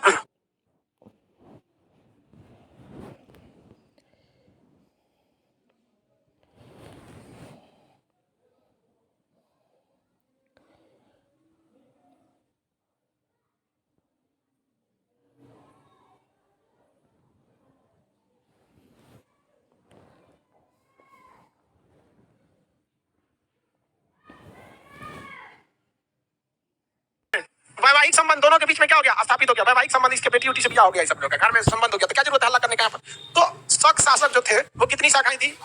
कितनी शाखाएं? इसमें पांचों में से आप देखिए, दो को कोनो काम के नहीं थे। कहां थे? हाँ, कंधार और तक्षशिला किसी काम के थे। अब नीचे उतरते हैं। मालवा, मथुरा वाले को थूर दिया मालवा वाले, नासिक वाले को थूर दिया जीपीएस, थूर दिया। इसमें सबसे योग्य कौन था? उज्जैन वाला रुद्रदामन। उज्जैन वाला रुद्र। किसको थूरा था? पीपीपी, वशिष्ठी पुत्र पुल्लुमावी को। रुद्रदामन का कौन सा अभिलेख मिला है? जूनागढ़ अभिलेख। रुद्रदामन का जूनागढ़ अभिलेख। जूनागढ़ अभिलेख कहां पर है? गुजरात में। गुजरात के किस प्रांत में? सौराष्ट्र। गुजरात के सौराष्ट्र में। यह है गुजरात का सौराष्ट्र। यहाँ पर जूनागढ़ अभिलेख मिला है और इसमें लिखा है कि यहाँ एक झील है, सुदर्शन झील। कौन झील? सुदर्शन झील। इस अभिलेख को ध्यान से देखिए। अभिलेख का नाम क्या है? जूनागढ़। इसमें किस झील की जानकारी है? इसमें लिखा गया है सुदर्शन झील। किसने लिखा है? रुद्रदामन ने। कि यहाँ जो जूनागढ़, अब ये जो झील साहित्य गायब हो गया सब। यहाँ जो झील है सुदर्शन झील, ये मैं रुद्रदामन नहीं बनवाया, बल्कि चंद्रगुप्त मौर्य बहुत ही पहले चंद्रगुप्त मौर्य बहुत ही पहले सरकारी खर्च पर बनाया था, जो ये बताता है कि इसका साम्राज्य पश्चिम तक था। तो ये जूनागढ़ अभिलेख है किसका? रुद्रदामन। जूनागढ़ अभिलेख है किसका? इसमें रुद्रदामन। किस भाषा में लिखा गया है?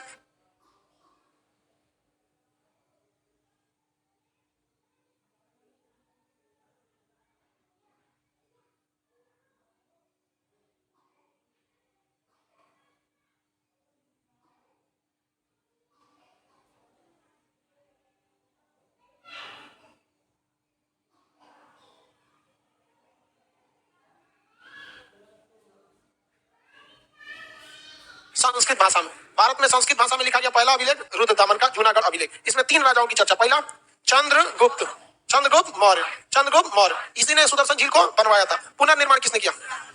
पुनर्निर्माण रुद्रदामन, रुद्रदामन। लेकिन किसी चीज का पुनर्निर्माण कराइएगा तो आगे जाके फिर वो कुछ ना कुछ मेंटेनेंस की जरूरत उसको पड़ेगी, मेंटेनेंस की आवश्यकता उसे पड़ेगी। तो मेंटेनेंस रुद्रदामन ने तो खुद कराया। इसके बाद जो कराया स्कंदगुप्त। कौन था? स्कंदगुप्त, स्कंदगुप्त। कौन था भाई? स्कंदगुप्त। कितने राजाओं के नाम है इसमें? कितने राजाओं के नाम है इसमें? 3।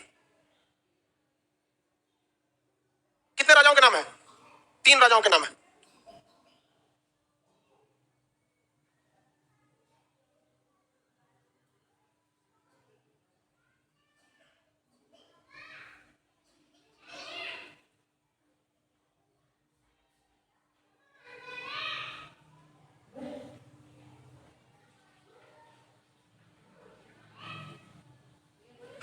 चलिए ध्यान से देखिए यहाँ पे। कहाँ थे जी? चाचा फोन करके दिमाग खराब कर देता हूँ। झील में थे? हाँ चलो। कौन झील था? सुदर्शन झील। सुदर्शन झील का निर्माण किसने कराया था? चंद्रगुप्त मौर्य। दो लोगों ने इसका जीर्णोद्धार कराया, जीवन को बढ़ाया। जीर्णोद्धार कौन कौन? स्कंद, रुद्रदामन और स्कंद। इस अभिलेख पर कितने राजाओं के नाम? 3। बनवाया किसने? किस भाषा में? शक शासकों की कितनी शाखाएं? ये आए थे या लतियाए गए थे? यूची कबीले वालों ने लतिया दिया था। किसने? यूची, बहुत खतरनाक कबीला। उधर से भी आएंगे तो हुंड शासक। कौन आएंगे सब? हुंड। शक राजा लोग बड़ी कुदरत था। शक राजाओं में सबसे महत्वपूर्ण शक शासक कौन था? रुद्र। शकों की कितनी शाखाएं थी? कितनी शाखाएं? 5। पहली शाखा, दूसरी शाखा, तीसरी, उसके बाद उसका नासिक सबसे प्रमुख शासक उज्जैन वाला। उज्जैन में कौन? रुद्रदामन। मथुरा वाले को थूर दिया, मालवा वाला। नासिक वाले को थूर दिया, जीत लिया। विजय प्राप्त किया रुद्रदामन की। बड़ी कुदरत है यहाँ पर। इस मथुरा वाले को थूर के, मथुरा वाले को थूर के मालवा के शासक ने कौन सी उपाधि धारण किया? बड़ी बड़ी उपाधि धारण किया। विक्रमादित्य कोई आदमी उपाधि। अब ये शक सब बड़ी ज्यादा फैला था। धीरे धीरे शक शासक क्या हो रहा था? बहुत ज्यादा फैला था। आया गुप्त वंश। कौन सा वंश? गुप्त। शकों का समूल नष्ट कर दिया पूरी तरह से। शक शासकों को क्या कर दिया? बर्बाद कर दिया। किसने? चंद्रगुप्त द्वितीय। कौन? किसने? चंद्रगुप्त द्वितीय। किसने? चंद्रगुप्त। उपाधि धारण कर दिया विक्रमादित्य। कौन सी उपाधि? विक्रमादित्य। किसी को दिक्कत? मोदी जी को विक्रमादित्य की उपाधि धारण करनी चाहिए। ये भी तो कांग्रेस का अंत कर दिया। इतिहास में विक्रमादित्य की उपाधि समझो, जिसने किसी दूसरे राजवंश को पूरी तरह से दबा के अपनी छत्र छाया की स्थापना कर दी। उसने कौन सी उपाधि? विक्रमादित्य। तो आपने देखा कि शक शासकों को लतिया के भगाया गया मध्य एशिया के यूची कबीले से। मध्य एशिया के यूची, अरे यूची, अरे रुचि बोलता है। यूची क्या है? यूची कबीले से। सूची लिख दिया उसमें, आंग संग सूची लिखा है। यूची कबीले वालों बेचारों की जिंदगी शुरुआत हुई लात खाने से। और जहां जहां देखिए लात खाया, चाहे वो यहाँ मालवा वाले से लात खाया, चाहे वो यहाँ पर जीपीएस से लात खाया, और अंततः किसने कौन लात मार दिया? गुप्त। तो शक वंश को मध्य एशिया से भगाया किसने था?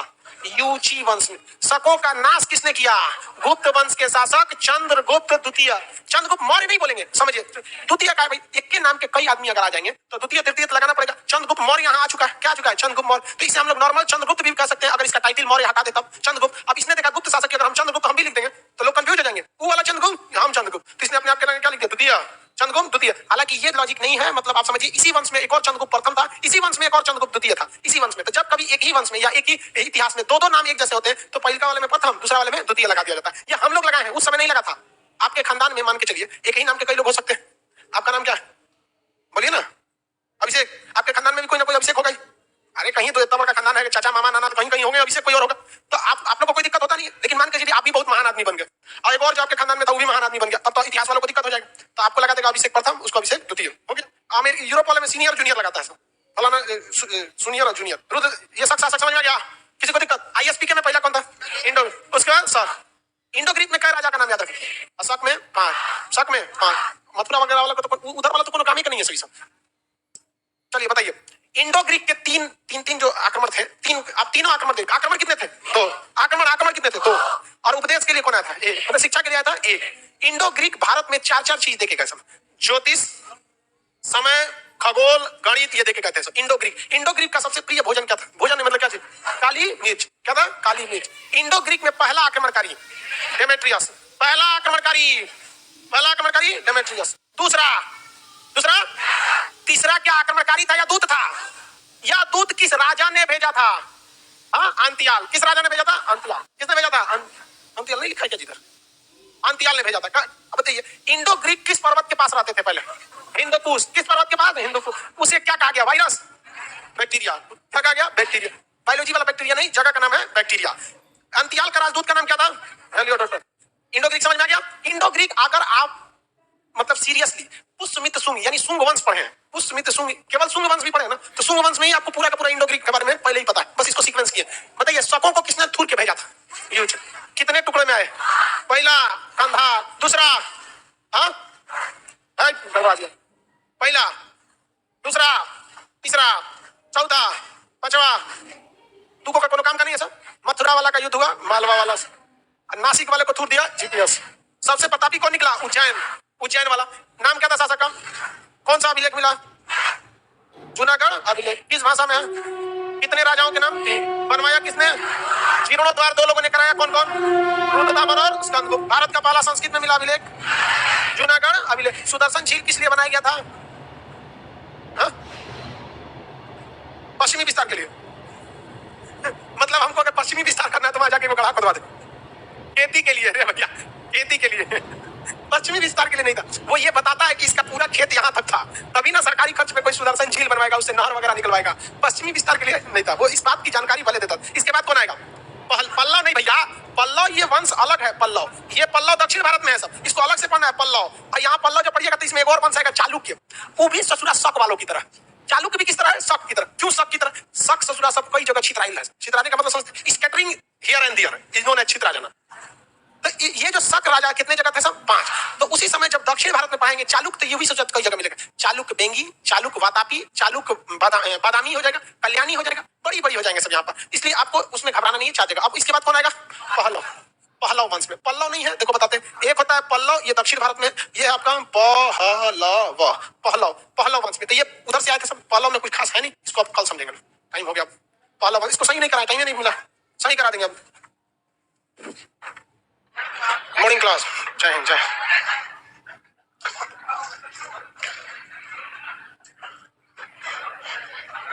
बैठिए बाबू, स्टार्ट करते हैं हम लोग। इतिहास क्या पढ़ा रहे थे? शक शासक, शक शासक पढ़ा रहे थे। मौर्य काल की स्थापना से पहले आपने 3 राजवंशों का आक्रमण देखे थे। ईरान के हाकमनी वंश का डेरियस, फिर सिकंदर, सेल्यूकस, निकेट। और हाँ बाबू क्या कर रहे हैं? अभी बैठ जाएगा सर, 2 मिनट में बैठ जाओ जल्दी। आगे आके और बैठ जाना। कौन है? और खाली जगह यहाँ आ जाओ। तुम तो इतना छोटे हो, पीछे जाके बैठ जाते हो। बैठ जाओ तुम भी। इंतजार करता है सर बोलेंगे तब ना बैठेंगे सर। हाँ तो पूछिए ना, खड़ा हुए उसी लिए रहा।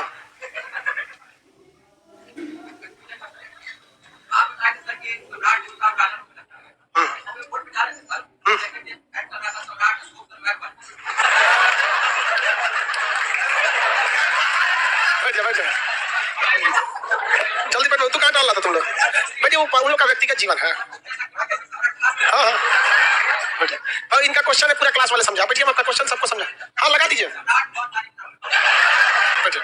इस बाबू का क्वेश्चन है, समझिए सारे लाइव सेंटर वाले, ऑल ओवर इंडिया वाले। लड़का कंफ्यूजन में है कि सर आप बताए थे कि राजा लोग अपने नाम के आगे, बड़े राजा अपने नाम के आगे सम्राट लगा देते। ये बेचारा कल जा रहा था, कोचिंग से छुट्टी हुआ तो कोई कोचिंग वाला प्रचार कर रहा था, आपने आगे लगवा दिया था फलाना विषय के सम्राट। कौन सी के सम्राट थे? अच्छा मैथ के थे कोई। तो जो भी है भाई, तो इनका कहना है कि वो कैसे अपने नाम के आगे लगा दिए। भाई कह रहे क्या हम भी लगा सकते हैं? लगा लो भाई। ये सब चीजें सबको समझ में नहीं आती। टीचिंग करियर में, टीचिंग के एरिया में पता नहीं क्यों टीचर लोग को ऐसा लगता है कि हम प्रचार कर देंगे तो बहुत आगे बढ़ जाएंगे। हमारा 4 को बैच आ गया, कभी इन्फॉर्मेशन नहीं दिया। यूट्यूब पर बायोलॉजी चली गया, ये सब इन्फॉर्मेशन ही नहीं दी। आप खुद कुआं बनिए ताकि प्यासे लोग आए, समझे? अब अपना व्यक्तिगत है, हम किसी पे नहीं बोल रहे हैं, सबका अपना रहता है भाई। चीज कोई कर रहा है तो इसका संवैधानिक अधिकार है, हम किसी को रोक नहीं सकते। लेकिन आप इतना कंफ्यूजन में नहीं रहिएगा, हमको लगा बेचारा बहुत टेंशन में सर। चलिए वो आते टॉपिक पे। ISEK, ISEK। देखो भाई, इंडो ग्रीक कहां से आए थे सब? हिंदुकुश पर्वत के पास से। इंडो ग्रीक, उस जगह का नाम क्या था? बैक्टीरिया। 2 आक्रमणकारी आए और एक तो दूत आया था। 2 आक्रमणकारी और एक तो दूत, इसलिए इसे 2 चरण कर देते क्योंकि एक तो लड़ाई वाला था, एक तो वो वाला था। आक्रमणकारी में डीएम, बोलिए कौन कौन? डेमेट्रियस और मिनांडर, दोनों पिता के चले गए लोग। और दूत कौन आया था? हेलियोडोटस। हेलियोडोटस किसका दूत था? अंतियाल का। ये तो समझा दिए थे। शक शासकों को कौन लतियाया था? यूची वंश वाला। मध्य एशिया में किसने लतियाया था? यूची वालों। लतिया के किसको भेज दिया भारत में? शक शासक। अभी देखिए, अभी आप अभी आराम से देखिए। यूची वंश वालों ने, ये भारत है लगभग में, भारत भाई उतना तो क्लियर हाथ से नहीं ना बन पाता है। यहां पर था यूची वंश। कौन सा? यूची। इस असुरों ने लतिया दिया किसको? शक। कई भाग में लतिया थे सब। हाँ? अभी मेन कहानी समझिए। शक शासक यहाँ के सेटल हो गए सब। एक कंधार में रह गया, एक तक्षशिला, एक मथुरा, उज्जैन, नासिक, बस गया सब। शक राजाओं को क्या कहा गया? क्षत्रप कहा गया। ये जब यूची वालों ने इनको मारे सब तो देखा सब कि कहाँ गया है सब, अभी तक लौटा सब नहीं। तो यूची वाला इसके पीछे पीछे चला है। इसी को कहते हैं कुषाण वंश। कुषाण वंश जो था ना, कौन थे सब? यूची वाला। एक तो बताइए उसको मार के भगाया सब, और फिर उसके पीछे पीछे आ गया सब, देखने आया सब। इसका मतलब यहाँ से यूची वंश खाली हो गया होगा। यूची कबीला नहीं, यूची कबीला भी 5 था, उसमें से एक पीछे पीछे आ गया था यहाँ। तो अभी हम लोग कुषाण पे आए नहीं है, लेकिन यूची था, इसलिए हम आपको समझा दिए कि जिसको इसने यूची वालों ने इसे मारा था और उसे पीछे पीछे ये कुषाण वाला आ गया था सब। शक राजाओं को शॉर्टकट में हम लोग क्या कहते भैया? क्षत्रप, क्षत्रप कहते हैं। इसमें से जो कंधार वाला था शक शासक जो अफगानिस्तान में, उसका कोई विशेष महत्व नहीं है। तक्षशिला वाला का भी कोई खास महत्व नहीं है, लेकिन तक्षशिला वाला राजा अपने नाम के आगे माउस लगाता था। क्या लगाता था? माउस। तक्षशिला वाला क्या लगाता था? माउस। राजा क्या कहता था? माउस। मूस नहीं, चूहा वाला माउस नहीं। उनकी भाषा में माउस का मतलब कुछ और होता। उतना क्या करेंगे जान के उसकी भाषा में क्या होता। वो अपने राजा को क्या क्या लगाता था? माउस। जबकि मथुरा वाला जो था वो अपने नाम के आगे राजुक लगाता था। क्या लगाता था? राजुक। क्या लगाता था? राजू। अशोक का सबसे बड़ा अधिकारी कौन था? राजू। राजू युग तक प्रदेश शक्ति से शिलालेख में चर्चा। तो ये वाला क्या करता था? राजुक लगाता था। इस राजुक को थूरा कहाँ का शासक था? मालवा का शासक। और कौन सी उपाधि धारण किया था? विक्रमादित्य। 57 ईसा पूर्व में कब थूरा था? 57 ईसा पूर्व, मालवा के शासक। 57 ईसा पूर्व मालवा के शासक में यहाँ के शक शासक, जिसे मथुरा के शक शासक, जिसे क्या कहा गया? माऊ, राजू, उसको थूर के क्या उपाधि धारण की? यहाँ आ गया उज्जैन। कौन वाला? उज्जैन। उज्जैन वाला ये वाला चेष्टक कहा गया। इसे क्या कहा गया? चेष्टक। उज्जैन वाला चेष्टक। उज्जैन वाले को क्या कहा गया? चेष्टक। और नासिक वाले को कहा गया भूमिक। नासिक वाले को भूमिक, भूमिक कहा गया। अलग अलग नाम से लोग जानते हैं। इसे क्या कहते हैं? राजू, इसे माउस। इसका कोई खास नाम नहीं था। जब कुछ समझ में नहीं आएगा तो क्या लगा देना? क्षत्रप। क्या लगा देंगे? क्षत्रप। इसमें सबसे योग्य कौन था? उज्जैन वाला। कौन वाला? उज्जैन। क्या कहा गया उसे? चेष्टक। क्या कहा गया? चेष्टक। उज्जैन। इसमें सबसे प्रमुख शासक कौन था? रुद्रदाम। रुद्रदाम। शकों के साथ शक वंश का, यानी ये जितने शक हैं इनका खात्मा किसने कर दिया था? चंद्रगुप्त द्वितीय। किसने किया? चंद्रगुप्त द्वितीय ने। और कौन सी उपाधि धारण कर दी? विक्रमादित्य। बेचारा को ढोल बना दिया, दोनों से दूर रहा। देखिए यहाँ से ढोल बनाया इसको मालवा के शासक ने, मैं उसको क्या उपाधि धारण किया? विक्रमादित्य। और इधर आया इसने समूल नष्ट कर दिया। कौन सी उपाधि धारण कर लिया? विक्रमादित्य। चंद्रगुप्त द्वितीय ने कौन सी उपाधि धारण किया था? विक्रमादित्य। आगे बढ़े। ये कौन बोलता है हैप्पी बर्थडे सर जी? किसका बर्थडे आज? अपना बर्थडे खुद में मनाओ। किसी को कोई दिक्कत है शक शासक में? आगे बढ़ जाना। शक लगभग कंप्लीट, बाकी सब बता दिए थे। यही थोड़ा सा बचा हुआ था राजा वगैरह का। इसके बाद कौन आए थे सब? पहलव। पहलव के बाद कुषाण। कुषाण के बाद देखो भाई थोड़ा सा समझिए हिस्ट्री को, सब आपस में गुथाइल है सब। इंडो ग्रीक कहां से आया था सब? ये बैक्टीरिया यानी हिंदुकुश पर्वत के। ये यूची वालों ने किसे लतिया?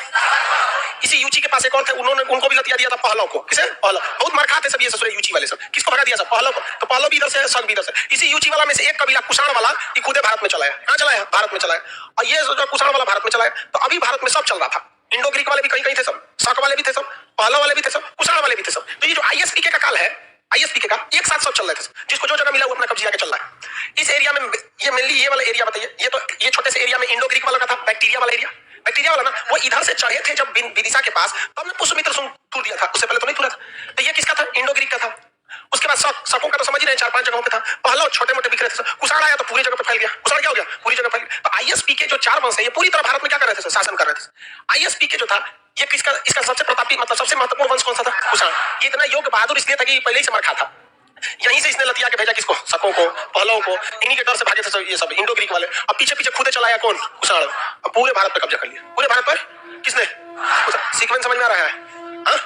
इस कुषाण में अगर शासन किया तो इसका मतलब ये फिक्स समझिए कि कुषाण वंश के जितने राजा थे योग्य थे, और राजा अगर योग्य है तो उसका मंत्री भी योग्य होगा।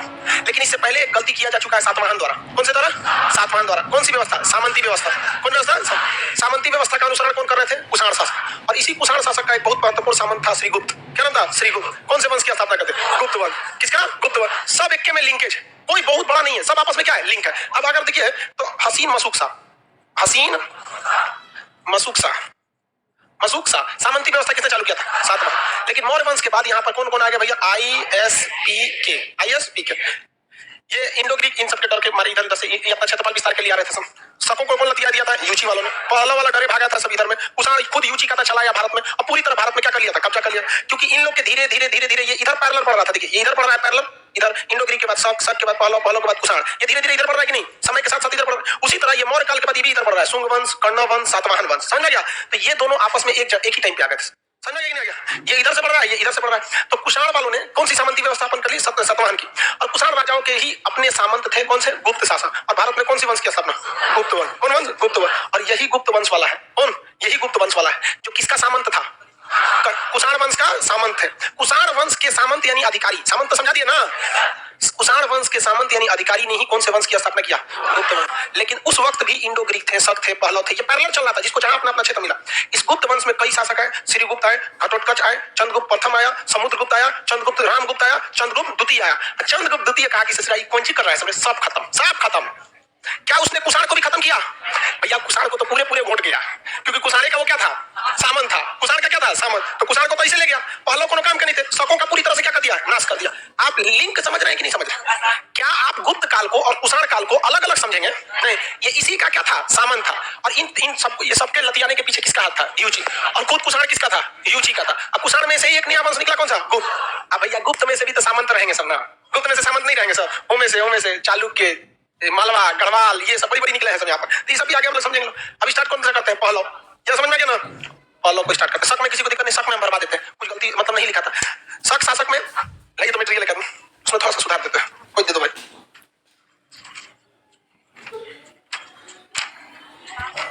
एकदम लास्ट में है, जल्दी बोलिए, लाइव वाले लोग कह रहे हैं कि सर सर्वर में जगह बढ़ा दीजिए, आप कहते हैं बहुत दिल वाले। भैया दिल में जगह है, सर्वर में नहीं।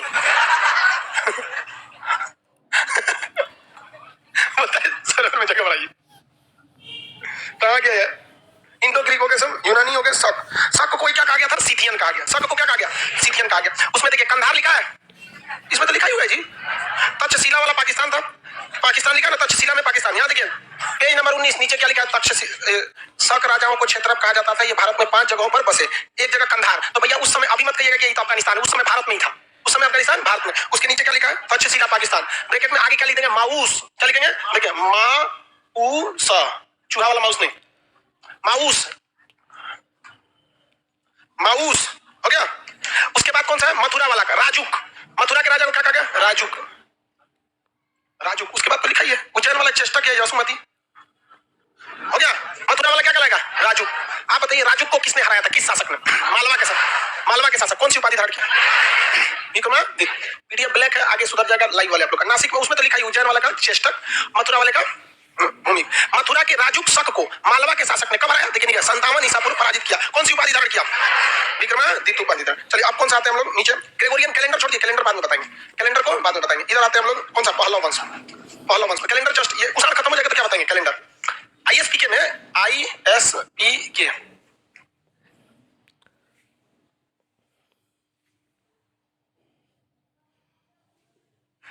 एप्लीकेशन वाले आप लोग का पेज नंबर 21 के बाद जो होगा ये मटेरियल ब्लैक हो गया होगा, तो कोई टेंशन नहीं है, कल हम आपका मटेरियल डाल देंगे व्हाइट करके। उसको है तो प्रिंट करने में गलत हो गया, लिख लेना। अब हम पहले क्या देख लेते हैं बउआ? पहलव। अब पहलव के बाद कुषाण, अब तब हम लोग कैलेंडर देख लेंगे। पहलव में कुछ खास करना ही नहीं है भैया। देखिए पहलव जो थे सब यूची वंश के थोड़ा सा नीचे ईरान में रहते थे। कहाँ रहते थे? ईरान में। ईरान को पर्सियन का पर्सिया कहा जाता है, फारस। ईरान को पर्सिया या फारस कहा जाता है। तो ये ईरान, पर्सिया या फारस से ये कहाँ आए थे? भारत में आए थे। पहलव वंश वाले बहुत ही ज्यादा, मतलब ऐसा नहीं था कि बहुत ज्यादा डेवलप थे ये लोग, बहुत ज्यादा नहीं थे। इसमें गोंदो फर्मिस मिथ्रेडेटस ये 2 महत्वपूर्ण राजा हुए। लेकिन इनके समय ईसाई धर्म का प्रचार करने के लिए आया था सेंट थॉमस। तो भारत में पहला ईसाई धर्म का प्रचार करने वाला सेंट थॉमस किस काल में आया था? पहलव वंश के काल में। किस काल में? पहलव वंश के काल में आया था। नाम क्या था उसका? Saint Thomas. क्या हो गया? Saint Thomas. ये ईसाई धर्म के क्या थे? प्रचारक थे। ईसाई धर्म वाले जब अपना प्रचार करते हैं ना, तो वो इंसानियत वगैरह को बड़ा दिखाते हैं। आप भी देखिएगा ईसाइयों का अपना हॉस्पिटल, हिंदुस्तान की शिक्षा व्यवस्था को तो ईसाइयों ने कंट्रोल करके रखा है। जो प्राइमरी मतलब इंटर तक का एजुकेशन है, ये ईसाइयों के भरोसे सीबीएसई बोर्ड चल रहा है।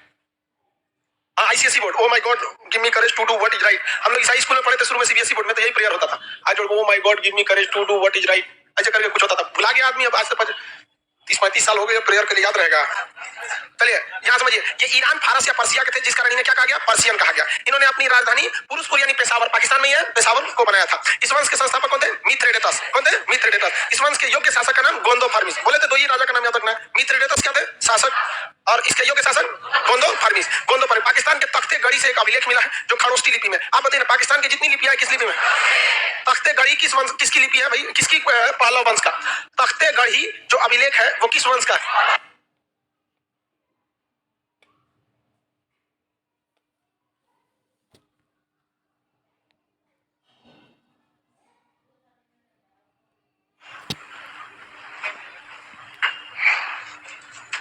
हाँ भाई कुछ गढ़ी लिख दिया, गढ़ी होगा, गढ़ी, गढ़ी, गढ़ी नहीं होता है।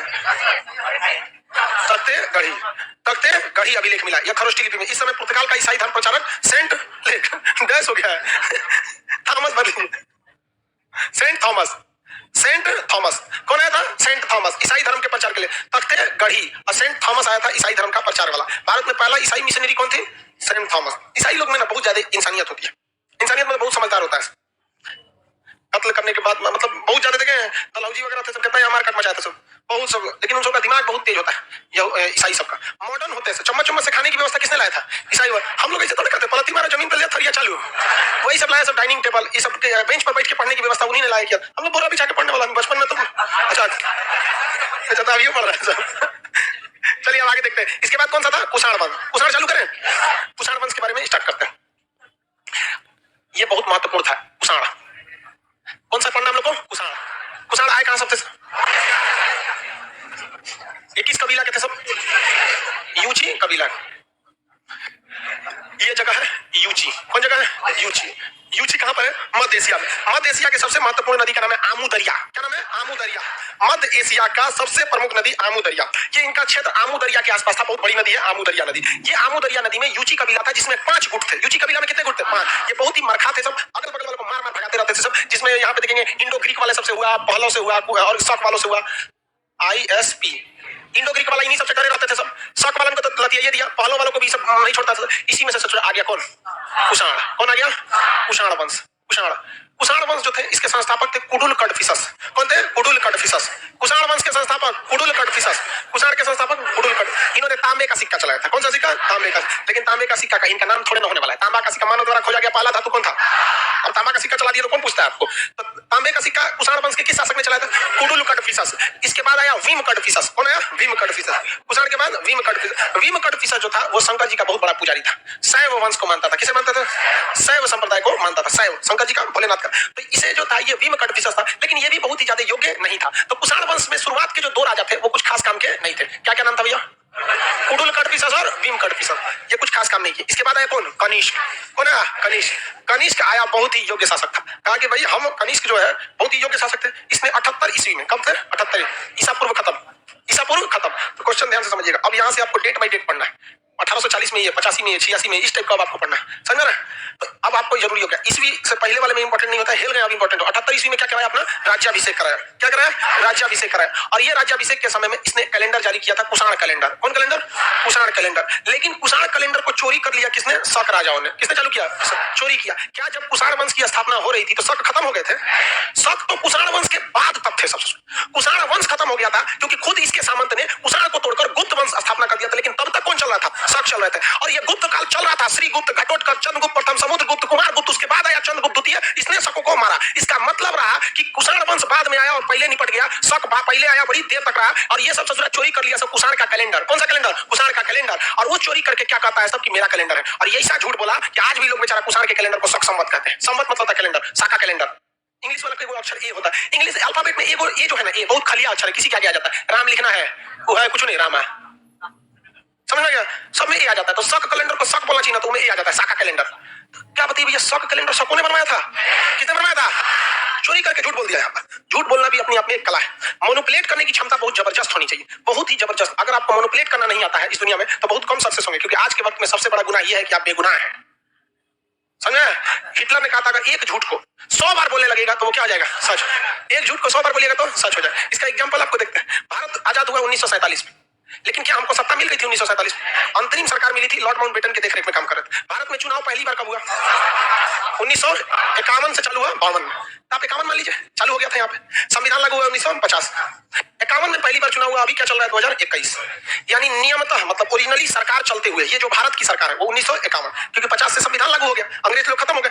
फुल्ली सरकार कब से चालू होने लगे? 51 से। अभी कम चल रहा है? 21। क्या चल रहा है? 21। कितना साल हुआ? 70 साल। क्या हो गया? 70 साल। सुने, 70 साल में मोदी जी कितना है? 6 साल। अटल बिहारी वाजपेयी 6 साल। मोरारजी देसाई 2 साल। यानी मोटा मोटी 15 साल कुछ और लोगों ने भी शासन किया। और अभी टीवी डिबेट में एक बात जरूर सुनते होंगे, 70 साल से कांग्रेस लूट रही है, 70 साल से लूट रही है। अरे भाई साहब, 70 साल से मतलब इसमें मोदी जी भी आ जाते हैं इसमें अटल बिहारी वाजपेयी आ जाते हैं, इसमें मोरारजी देसाई आ जाते हैं। और हद देखिए, गधों ने अभी तक ध्यान नहीं दिया कि 70 साल जोड़ कहां से रह रहे हैं, गधा कहीं का सब 14 से तो मोदी जी हैं। इसका मतलब देखो कि जिसके अंदर आज के वक्त में मैनिपुलेट करने की क्षमता है, अपनी बातों को मजबूती से रखने की क्षमता है, उसको लोग वही जीतेगा इस समाज में। वही यानी अभी क्या है कि आपको बात करने की क्षमता आ जाए तो आप समझिए। आप बताओ, और उन गधों को पता नहीं है। इसीलिए कांग्रेस वालों का ये हाल हुआ है, गलत नहीं हुआ है, दे डिजर्व दिस, वो इस लायक हैं। बता यार, उनको ये नहीं पता कि हम 70 साल शासन नहीं किए हैं। हमें जरा गाली सुनता है 70 साल से ये किया 70। अरे यार, अगर हमको कोई कहेगा खान सर 50 साल से पढ़ा रहे हैं, 50 साल से, हम कहते हैं भैया 50 साल के नहीं है, बोल तो सकते हैं। उनका तो उनको पता ही नहीं है। यहाँ पर यही हाल हो गया किसके साथ, शक संवत के साथ। बेचारा शक संवत शकों का था ही नहीं, वो किसका था, उजाड़ का। किसने उठा लिया, शक ने नाम रख दिया, शक कैलेंडर, जबकि सबको पता है कि इस कैलेंडर को कनिष्क ने चालू किया था, और कनिष्क शक का था ही नहीं, तो भैया कैलेंडर कैसे शक हो जाएगा? समझ आ रहा है कि नहीं आ रहा है? इसलिए शिक्षा बजट को, शिक्षा ज्यादा देखिए, पढ़े लिखे लोग ना बड़ी होशियार होते हैं, सब चीज में नहीं पढ़ता है। अब बताइए 70 साल से कौन समझ में आ रहा है आप लोग को? 70 साल हम लोग को कोई मतलब नहीं है भाई राजनीति से, बट आपको ये बता रहे हैं कि किस तरह से क्या किया जाता है। हिटलर ने ये नीति को अपनाया था। एक झूठ को अगर 100 बार बोलिएगा तो क्या हो जाता है, वो सच लगने लगता है। जैसे आप लोग को ये सच लगने लगता होगा कि लड़कियों को दिमाग कम होता है। सच लगता है कि नहीं लगता? क्योंकि एक झूठ को कितनी बार बोला जा रहा है, 100 बार। इसलिए आप लोग को भी अब बिलीव होने लगता होगा कहीं ना कहीं हम हैं। एक झूठ को 100 बार बोलते हो। समझ आ गया कि नहीं आ गया? चलो भैया आगे समझते हैं। कनिष्क ने कब अपना राज्याभिषेक करा? 78 ईसा पूर्व। ईस्वी में कौन सा कैलेंडर जारी किया था? कुशाण। लेकिन उसका सबसे ज्यादा चोरी किसने किया था? इस कैलेंडर का नाम क्या हो गया? शक संवत। कनिष्क बहुत ही योग्य शासक था। इसके दरबार में एक से एक विद्वान रहते थे। शरक नाम के विद्वान रहते थे, पास नाम के विद्वान रहते थे। इवन पास बहुत ही ज्ञानी थे। उन्होंने कहा था कि बौद्ध धर्म अब थोड़ा लड़खड़ा रहा है, आप एक और संगीति को कर दीजिए। तो पहली सदी में पार्स के सलाह पर, पहली सदी में पार्स के उसने कौन सी संगीति चालू किया? चौथी बौद्ध संघ। चौथी बौद्ध संगीति में बौद्ध धर्म कितनी भाग में बटा? कौन कौन? हीनयान और महायान। हीनयान एकदम पुरानी शाखा कि हम बौद्ध धर्म में कोई चेंजिंग नहीं कर। महायान कहता है कि नहीं भैया, बौद्ध धर्म हम अपना लिए हैं, मैंने सोना का सिकड़ी भी पहन सकते हैं, चेन भी पहन सकते हैं, तनी मनी मदिरा भी ले सकते हैं, मांस भी खाने का मन रहा है कर सकते हैं, आखिर ये हम ही लोग के लिए तो बना है। और उसके बाद आया बुरा जी, कहा कि मना क्या चीज, मन चंगा तो कटौती में गंगा, यही तो सब चालू कर दिया। तो बौद्ध धर्म चौथी बौद्ध संगीति कनिष्क ने कहां पे किया था? कुंडलवन। कनिष्क ने अपनी राजधानी पेशावर यानी पुरुषपुर को बनाया था। किसे बनाया था? पुरुषपुर। पेशावर यानी पुरुषपुर। लेकिन मथुरा को उसने अपनी सांस्कृतिक राजधानी बना दिया। मथुरा को क्या बना दिया? सांस्कृतिक राजधानी बना दिया। मतलब वहां पे सांस्कृतिक प्रोग्राम फंक्शन वगैरह सब कराने का काम कहां करता था? मथुरा में। जबकि पुरुषपुर पेशावर में क्या करता था? राजधानी। और मथुरा में सांस्कृतिक राजधानी। चौथी बौद्ध संगीति कहां किया था? कुंडल में। किसके कहने पर? पार्स के कहने। पार्स उसके दरबार में बहुत ही बड़े दार्शनिक विद्वान थे। चरक उसके समय के बहुत बड़े डॉक्टर थे। उन्होंने अपनी किताब थीसिस लिखी थी, चरक संहिता। प्लास्टिक सर्जरी, टाका उका मारने का काम बहुत बेहतरीन करता था चरक, उनके दरबार में थे। अश्वघोष वो कहां से उठा ले गया? पटना से। उनके दरबार में अपने कवि थे वसुमित्र। क्या थे? वसुमित्र। नागार्जुन, एक से एक विद्वान थे। किसके काल में? कनिष्क। नागार्जुन ने सापेक्षिकता का सिद्धांत दिया। किसका सिद्धांत दिया? मतलब हर चीज एक दूसरे के रिलेशन में क्या कर रही है? गति कर रही है। ऐसा ही सिद्धांत को इंग्लिश मीडियम में सीबीएसई बोर्ड का एक वैज्ञानिक दिया, नाम था आइंस्टीन। क्या नाम था? आइंस्टीन नाम था। आइंस्टीन ने भी वही सिद्धांत दिया जिसे को पहले किसने दे दिया था? नागार्जुन। इसलिए भारत का आइंस्टीन किसे कहते हैं? नागार्जुन। चरक क्या चीज था? डॉक्टर। चरक क्या था? डॉक्टर। वसुमित्र उसके आगे बहुत बड़े कवि थे। और वसुमित्र। पार्स बहुत बड़े दार्शनिक थे। तो पार्स किसके दरबार में? पार्स, चरक, नागार्जुन, वसुमित्र। इसने देखा कि भाई कनिष्क ने देखा कि भैया हम तो पेशावर ले लिए, मथुरा ले लिए, तो इनसे आगे बढ़ जाते हैं तो बिहार में आ जाते हैं।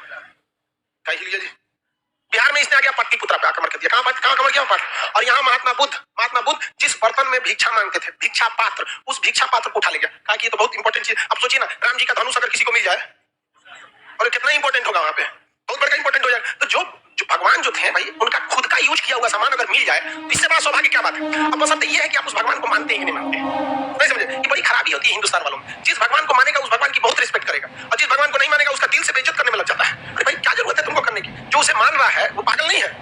समझे? देखो भाई साहब, सबसे बड़ी बात एक बात बताते हैं, कोई चीज सही गलत नहीं होता है। ये होता है कि आप उसे कितने दिन से यूज कर रहे हैं। अगर आपको अगर सांभर इडली ये सब खिलाया जाएगा, डोसा वगैरह, पेट भरेगा, केला का पत्ती में भरेगा, खाना नहीं खा पाएंगे। लेकिन बचपन से ही साउथ वाला क्या कर रहा है? उसी में उसके लिए वही अच्छा हुआ, आपका विरोध कर देगा। हम लोग लुंगी पहन के कोई कहेगा बाहर निकलो ना, दिखेगा कोई? तो लुंगी पहन के राष्ट्रपति भवन में जाते हैं हमारे वेंकैया नायडू। तो वो बचपन से जिसको देखे हैं इंसान, उसी को सबसे अच्छा समझता है। तो हम दुनिया का कोई व्यक्ति जिसको देखता है बचपन से, उसको लगता है कि नहीं यही सही है, बट उसके अंदर शिक्षा इतनी नहीं है जो उसको ये समझ सके कि भैया अब बात समझिए, अगर हमारा लड़का है, हम उसको अपनी फैमिली में रख देंगे, वो किस धर्म को फॉलो करेगा? इस्लाम धर्म। हम उसका फॉलो ना करने देंगे। हम ना करने देंगे उसको। यहाँ पे तीन चीज में कभी किसी को मत जाने दीजिएगा। धर्म, राजनीति, लड़की के चक्कर में चौपट हो जाएगा वहां पे। उसको सब चीज में रखिएगा। लेकिन अगर हम उसी बच्चे को उठा के किसी पंजाबी सरदार के यहाँ भेज देते हैं, किस धर्म को फॉलो करने लगे? अब बड़ा होकर वो किस धर्म का पेपर करेगा? किसके लिए लड़ जाएगा? सिखों के। लेकिन अगर हम उसी लड़का को उठा के किसी हिंदू परिवार में भेज देते हैं, टीका लगाता, किस धर्म को फॉलो करने लगा? हिंदू धर्म। किसके लिए लड़ता? किसी के यहाँ नहीं भेजते, मदरसा में भेज देते तुम। जी हाँ। कौन बोलेगा रे हमरे आगे? भाई साहब ये है, हम कितने दिन से किसी चीज को यूज कर रहे हैं, इस सब पे झगड़ा नहीं करना चाहिए। झगड़ा झगड़ा का बात है, जो जिस परिवार में रहता है उसी को अडॉप्ट कर लेता है। तो कनिष्क के दरबार में कनिष्क ने बौद्ध धर्म को बहुत ही ज्यादा प्रीफर किया था, और इसी क्रम में वो कहाँ आया था, पाटलिपुत्रा। और क्या उठा ले गया पाटलिपुत्रा से?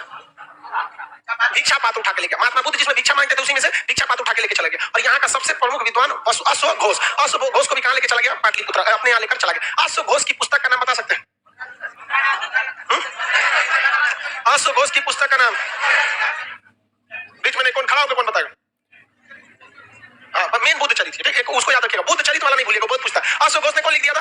बुद्ध चरित्र। अश्व घोष ने बुद्ध चरित्र नहीं लिखा, किसी को कोई दिक्कत नहीं। यहाँ पे यहाँ लेके चला गया कनिष्क। कनिष्क के समय में ना नाशपाती की खेती पहली बार प्रारंभ हुई। कनिष्क के समय ही एगो अरब वाला आया था, अरब का नाविक वहां पर, और उसने मानसून की खोज कर दिया। किसने खोज किया? मानसून की खोज। अरब यात्री ने किसकी खोज कर दिया? मानसून। हम ये आलू वगैरह वगैरह सबकी खेती यहाँ पे चालू हुई थी कनिष्क के काल में। कनिष्क बहुत ही योग्य था। कनिष्क के काल में सोना का बहुत बड़ा ढेर मिल गया हिंदुकुश पर्वत के पास, इसलिए कनिष्क ने सोना का व्यापार बहुत ज्यादा किया, और सबसे ज्यादा शुद्ध सोना का सिक्का कुषाण काल में, कनिष्क के काल में ही निकाला गया था। ज्यादा समझ में आया कि नहीं? कनिष्क ने इस सोना के दम पर बहुत ही ज्यादा व्यापार को बढ़ा दिया, व्यापार को बहुत बढ़ाया, और इस व्यापार को उसने रोम तक ले गया। देखिए यहाँ से, चूंकि ये सब ससुरे आए थे सब कहां से? यूची, इसलिए यहाँ से इनका रिलेशन था ही, और यहाँ भी रिलेशन रहेगा। कैसे? जैसे आपकी माताजी का शादी हो जाएगा तो ससुराल आ जाएंगी कि नहीं? तो आपका रिलेशन आपके ननिहाल से हो जाता है कि नहीं हो जाता है? तो दोनों जगह से ननिहाल हो जाता है। वैसे इसके लिए ये जाना पहचाना जगह था, और ये मध्य एशिया से जस्ट इधर आ जाता है मिस्र। क्या जाता है? मिस्र। तो इसका व्यापार किससे ज्यादा हो जाता था? मिस्र से। किससे हो जाता था? मिस्र से। इसकी जानकारी दिया गया है पेरिप्लस ऑफ द एरिथ्रियन सी नामक किताब में। कौन बुकवा लिखा इसको पता नहीं। अज्ञात की पुस्तक पेरिप्लस ऑफ द एरिथ्रियन सी से यह पता चलता है कि कनिष्क का व्यापार सर्वाधिक किस देश से था? मिस्र से था। किससे था? मिस्र। अब एक खराबी समझो भाई, अगर व्यापार में कोई दूसरा आदमी टांग लड़ाता है तो उससे दुश्मनी हो जाती है, ये जेन्युइन बात है। आपका दुकान अगर मान के चलिए सोनार है, आप सोने की दुकान खोले, बगल में होटल खुल जाएगा, आपको तकलीफ होगी? बगल में वो सोनार खोल लिया, हो जाएगी। इसका मेन व्यापार कहां चलता था? मिस्र में। और इसमें हाथ मार दिया चाइना। कौन हाथ टांग लड़ा दिया? चाइना टांग लड़ा दिया। नक्शा कहां है जी?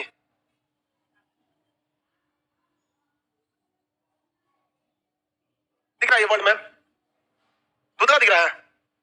हम जगह बना देते हैं डार्क करके, क्या कीजिएगा भाई, थोड़ा सा धुंधला। ये जगह कौन सा है भैया? इंडिया। यहाँ पे कौन शासन कर रहे थे? कनिष्क। ये जगह बोलिए तो चाइना, और ये वाला एरिया मिस्र। मिस्र, ये जगह हो गया मिस्र, ये हो गया मिस्र, ये हो गया इंडिया, ये हो गया चाइना।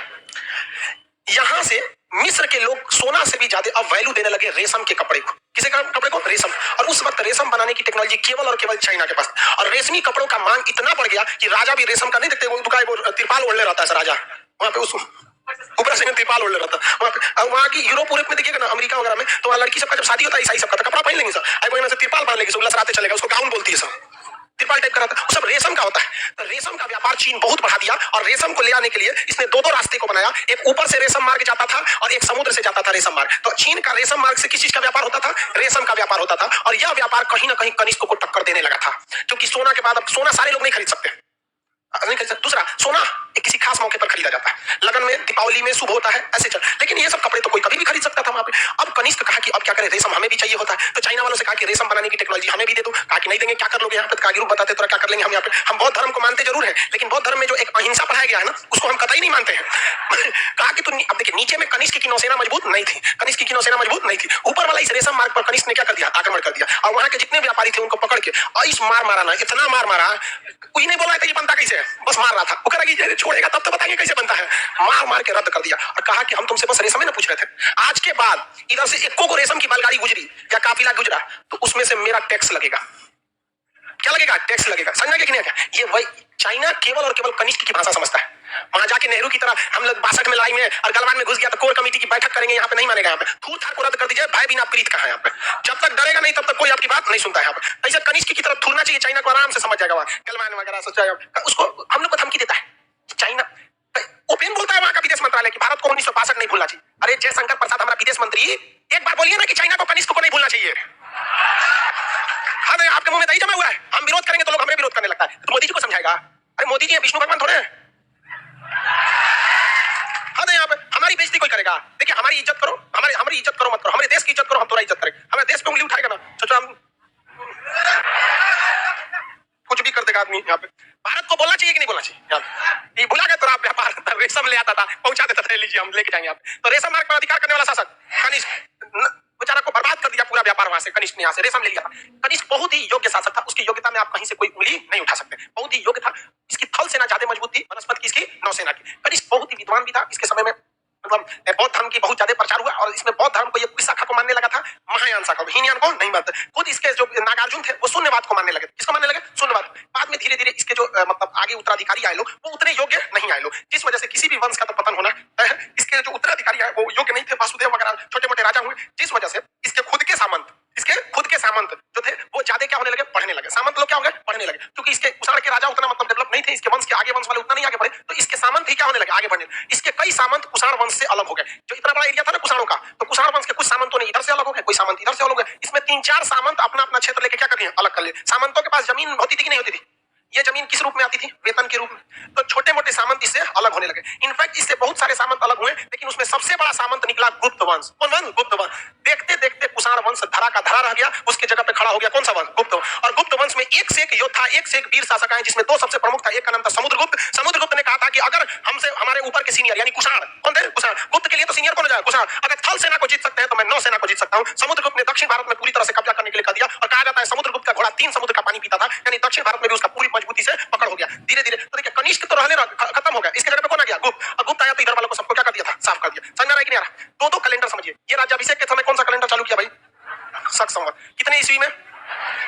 और ये मालवा के शासक ने ये मथुरा के शक शासक को कब हराया था? 57 ईसा पूर्व। 57 ईसा पूर्व। इस समय इसने विक्रम संवत बना दिया, विक्रमादित्य की उपाधि धारण करके विक्रम संवत। यानी शकों से दो चीजें रिलेटेड। विक्रम संवत कौन सा संवत कब आया था? 57 बिफोर क्राइस्ट, ईसा मसीह के जन्म से पहले। और आया एक तो शक संवत। हकीकत में क्या ये शक संवत है? 78 ईस्वी, एडी बोलते हैं, एना डामिनी।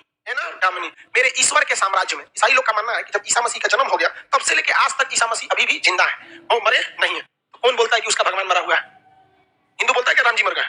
उनका भी तो उन्होंने तो केवल इस धरती लोग को छोड़े है कि नहीं? धरती लोग को छोड़। तीनों का कहना है कि हमारे ईश्वर के साम्राज्य में। अभी सब चीज किसके साम्राज्य में चल रहा है? ईसाई लोग। तो एडी में हुआ। तो भारत में 2 महत्वपूर्ण कैलेंडर कौन कौन? शक संवत और विक्रम संवत। पुराना कौन है? ईसा मसीह के जन्म से पहले ही का है कौन? विक्रम संवत। ईसा मसीह के जन्म के बाद आया शक संवत। लेकिन विक्रम संवत को बहुत यूज करना मुश्किल हो गया, शक संवत को यूज करना मुश्किल हो गया। चैत, बैसाख, जेठ, आषाढ़, सावन, भादो, आश्विन, कार्तिक, अगहन, पूस, माघ, फागुन। कौन महीना याद रखता है इसको? फागुन चल रहा है, 12 महीना हो गया कि नहीं? कौन छूट गया था क्या इसमें? अरे लगभग चल गया। इसका यूज कौन आता है? दादा दादी लोग बताते थे। अभी तो कुछ खास यूज नहीं होता है। तो इसमें आया एक ईसाई धर्म का बहुत बड़ा फादर। क्या था? बहुत बड़ा फादर। नाम था उसका पोप ग्रेगोरी। क्या था? Pope Gregory. उन्होंने कैलेंडर चालू किया, ग्रेगोरियन कैलेंडर। कौन कैलेंडर? Gregorian calendar. और उसने कहा कि देखिए जिस तरह से विक्रमादित्य ने शकों को हराया और विक्रम संवत चालू किया, राज्याभिषेक कराया, कनिष्क ने अपना कैलेंडर चालू किया। ईसा मसीह का जब जन्म हुआ तो कौन सा कैलेंडर चालू हुआ? Gregorian calendar. ये कब चालू हुआ भैया? 0, यानी ईसा मसीह के जन्म पर। ईसा मसीह के जन्म सबसे ज्यादा फॉलो होने लगा कौन कैलेंडर? Gregorian calendar. सबसे ज्यादा। आज कौन तारीख है? 12। कौन कैलेंडर का? ग्रेगोरियन कैलेंडर का। कौन महीना है? मार्च। कौन कैलेंडर का? ग्रेगोरियन कैलेंडर का। तो सारे लोगों ने किसको फॉलो कर लिया? अगर आप विक्रम संवत को, किसे? विक्रम संवत को चाहते हैं ग्रेगोरियन में बदलना, तो आपको 57 साल क्या करना पड़ेगा? जोड़ना पड़ेगा। 57 साल क्या करेंगे? जोड़ देंगे। किसमें आ जाएगा? किसमें? ग्रेगोरियन कैलेंडर में। किसमें आ जाता है? ग्रेगोरियन। उसमें 57 जोड़ देंगे तो किसके पास आ जाएगा? ग्रेगोरियन। पीछे वहां पे थोड़ा सा जोड़ देंगे तो आ जाता है। हमारा संविधान कब लागू हुआ था? 1949 में बन के तैयार हुआ था। 1949 में रेडी हुआ था बन के। तो संविधान में भी है ना, आज तारीख 26 नवंबर 1949। 26 नवंबर 1949। इसी को उसने ब्रैकेट में लिखता है विक्रम संवत में। मिति मार्ग शीर्ष शुक्ल सप्तमी संवत 2006 विक्रमी। ले भैया, विक्रम संवत में वो तारीख कौन था? 2006। लेकिन एक्चुअली में वो तारीख क्या था? 1949। हमारा संविधान बना ना आज तारीख 26 नवंबर 1949। अब ब्रैकेट में लिखेगा विक्रम संवत में मिति मार्ग शीर्ष शुक्ल सप्तमी संवत 2006 विक्रमी। तो 2006 विक्रमी। समझ गया कि नहीं? यानी अगर इसमें देखिए ध्यान से समझिए, ये थोड़ा सा पीछे, आगे कौन है? पहले कौन आया? बाद में कौन आया? ग्रेगोरियन। उसके बाद सीक्वेंस में यही ना तीनों। तो अगर आपको हम दे देते हैं कोई सन, ये वाला कोई सन दे देते हैं 1949 यानी ग्रेगोरियन कैलेंडर में, और आप चाहते हैं ग्रेगोरियन कैलेंडर को किसमें बदले? विक्रम में। तो इतना जोड़ दीजिए इसमें, क्योंकि वो पहले आया है तो जोड़िएगा ना जी। तो बताइए 1949 में आप कितना जोड़िएगा? 1949 में कितना साल जोड़ना है? कितना साल? 57 साल। क्या करना है? ऐड करना है। जोड़िए तो 9 7 6 9 1 0 हो गया। 1949 या मिति मार्ग शुक्ल सप्तमी संवत 2006 विक्रमी। समझा गया कि नहीं? तो अगर आप किसी भी कैलेंडर को विक्रम संवत में ले जाना चाहते हैं, किसमें? अगर विक्रम से किसमें लाना चाहते हैं? ग्रेगोरी में, तो कितना जोड़ना पड़ेगा? 57। क्या करना पड़ेगा? आप देखिए जोड़ेंगे कि नहीं जोड़े? यहाँ पे देखिए 49। ये कौन सा था? ग्रेगोरियन था। क्या था? ग्रेगोरियन। अगर आप इसकी तुलना किससे करेंगे? विक्रम से। किससे करेंगे? विक्रम से। तो विक्रम पुराना है। विक्रम क्या है? पुराना है। कितना पुराना है? उतना जोड़ दीजिए। क्या करना? जोड़ दीजिए। लेकिन अगर वही घटाना रहेगा तो इसको निकालना है तो क्या करेंगे? घटा देंगे। क्या करेंगे? घटा देंगे। समझ में नहीं? जैसे आज की तारीख कितना है? 2021। कितना अभी? 2021। हम कहते हैं 2021 आज है। आप बताइए इस अगर हम विक्रम संवत की बात करेंगे तब संवत की बात करेंगे तो प्लस 57 साल कितना हो गया 2078। विक्रम संवत के हिसाब से कब चल रहा है 2078। पगला जाएगा। तो पहले संविधान में कौन सा कैलेंडर चला था विक्रम संवत, बाद में बदल के 1957 में किया गया शक संवत। अरे भैया आसमान से गिरा खजूर क्या क्या अटका। लोगों को ना यहाँ विक्रम समझ में आता है ना शक संवत समझ में आता है। कौन सा समझ में आता है ग्रेगोरियन समझ में आता है। तो आपको अगर विक्रम संवत जोड़ना है तो क्या करेंगे प्लस कितना 57। बस अब ये नीचे है कम है, तो अगर आप इसे शक में बदलना चाहते हैं क्या करेंगे माइनस करेंगे कितना 78 साल। क्या करेंगे 78। आप अपना डेट ऑफ बर्थ को विक्रम संवत में निकालेंगे और अपने डेट ऑफ बर्थ को शक संवत में निकालेंगे। सबको आपका अपना डेट ऑफ बर्थ पता है कि नहीं पता है? तो आपको अपना date of birth Vikram Samvat में निकालना है तो क्या करेंगे 57 साल जोड़ दीजिएगा और अपना डेट ऑफ बर्थ शक संवत में निकालना है 78 साल घटा देंगे, निकल जाएगा आप लोग का। नेपाल में सर विक्रम चलता है, हाँ चलता है, हर देश में अलग अलग चलता है। मुस्लिम लोग हिजरी कैलेंडर चलते हैं। कौन सा कैलेंडर हिजरी, हिजरा नहीं रे हिजरी कैलेंडर। तो मात्रा गलती होगा दिक्कत हो जाएगा। हाँ डेट सेम रहने दो कोई दिक्कत नहीं है। हिजरी संवत को कौन चालू करता है मुस्लिम, लेकिन तीनों में एक खराबी है। हिंदू लोग किसे फॉलो करते हैं शक संवत। इवन हिंदू लोग कहीं कहीं के देश नेपाल के लोग विक्रम को फॉलो करते हैं। तो चाहे वो विक्रम संवत हो, चाहे वो शक संवत हो, चाहे वो मुसलमानों का हिजरी संवत हो, ये सब चंद्रमा पर आधारित होता है। और चंद्रमा पर जो कैलेंडर आधारित होता है उससे पूरा हर साल 11 दिन पीछे हो जाता है। क्या जाएगा 11-12 दिन वो पीछे हो जाता है, क्योंकि चंद्रमा का महीना 27-28 का हो जाता है, 30-29 का 30-31 का नहीं होगा। तो इसलिए देखिएगा हिंदू का त्योहार मुस्लिम का त्योहार ये हर साल घसकते रहता है, चेंज होते रहता है। ईसाई का कभी त्योहार देखिए क्रिसमस, मेरी क्रिसमस 25 दिसंबर, गुड फ्राइडे अप्रैल का फ्राइडे में आता है, उनका नहीं, उन लोग में त्योहारों बड़ी कम है, हम लोग बहुत ज्यादा त्योहार। लेकिन हिंदू का कैलेंडर जैसे हिंदू में त्योहार क्या होता है घटते बढ़ते रहता है। देखिए होली घटेगा बढ़ेगा, मुसलमान में भी होगा, लेकिन मुसलमान में घटेगा तो घटते आएगा उस पूरा राउंड मारेगा घड़ी की तरह से। हिंदू में 3 साल तक घटेगा, फिर एक बार क्या लगा दिया जाएगा मलमास, फिर वो बराबर हो जाएगा। एगो एक्स्ट्रा महीना जोड़ेंगे 11-11 दिन जो घट रहा है वो एक्स्ट्रा जोड़ेंगे 3 साल बाद, तो फिर क्या कर देगा बराबर। इसलिए हिंदू धर्म के जितने त्योहार हैं वो डेट भले चेंज करेंगे महीना वही रहेंगे सब। देखिए होली कुछ भी हो जाए तो मार्च में रहता है लेकिन तिल संक्रांत जनवरी में, दशहरा अक्टूबर में रह जाता है, छठ वगैरह नवंबर में रह जाता है। तो वो मलमास वगैरह से होता है। आगे का क्लास मंडे को देखा जाएगा। आज के लिए हो गया, क्वेश्चन सारा बन गया।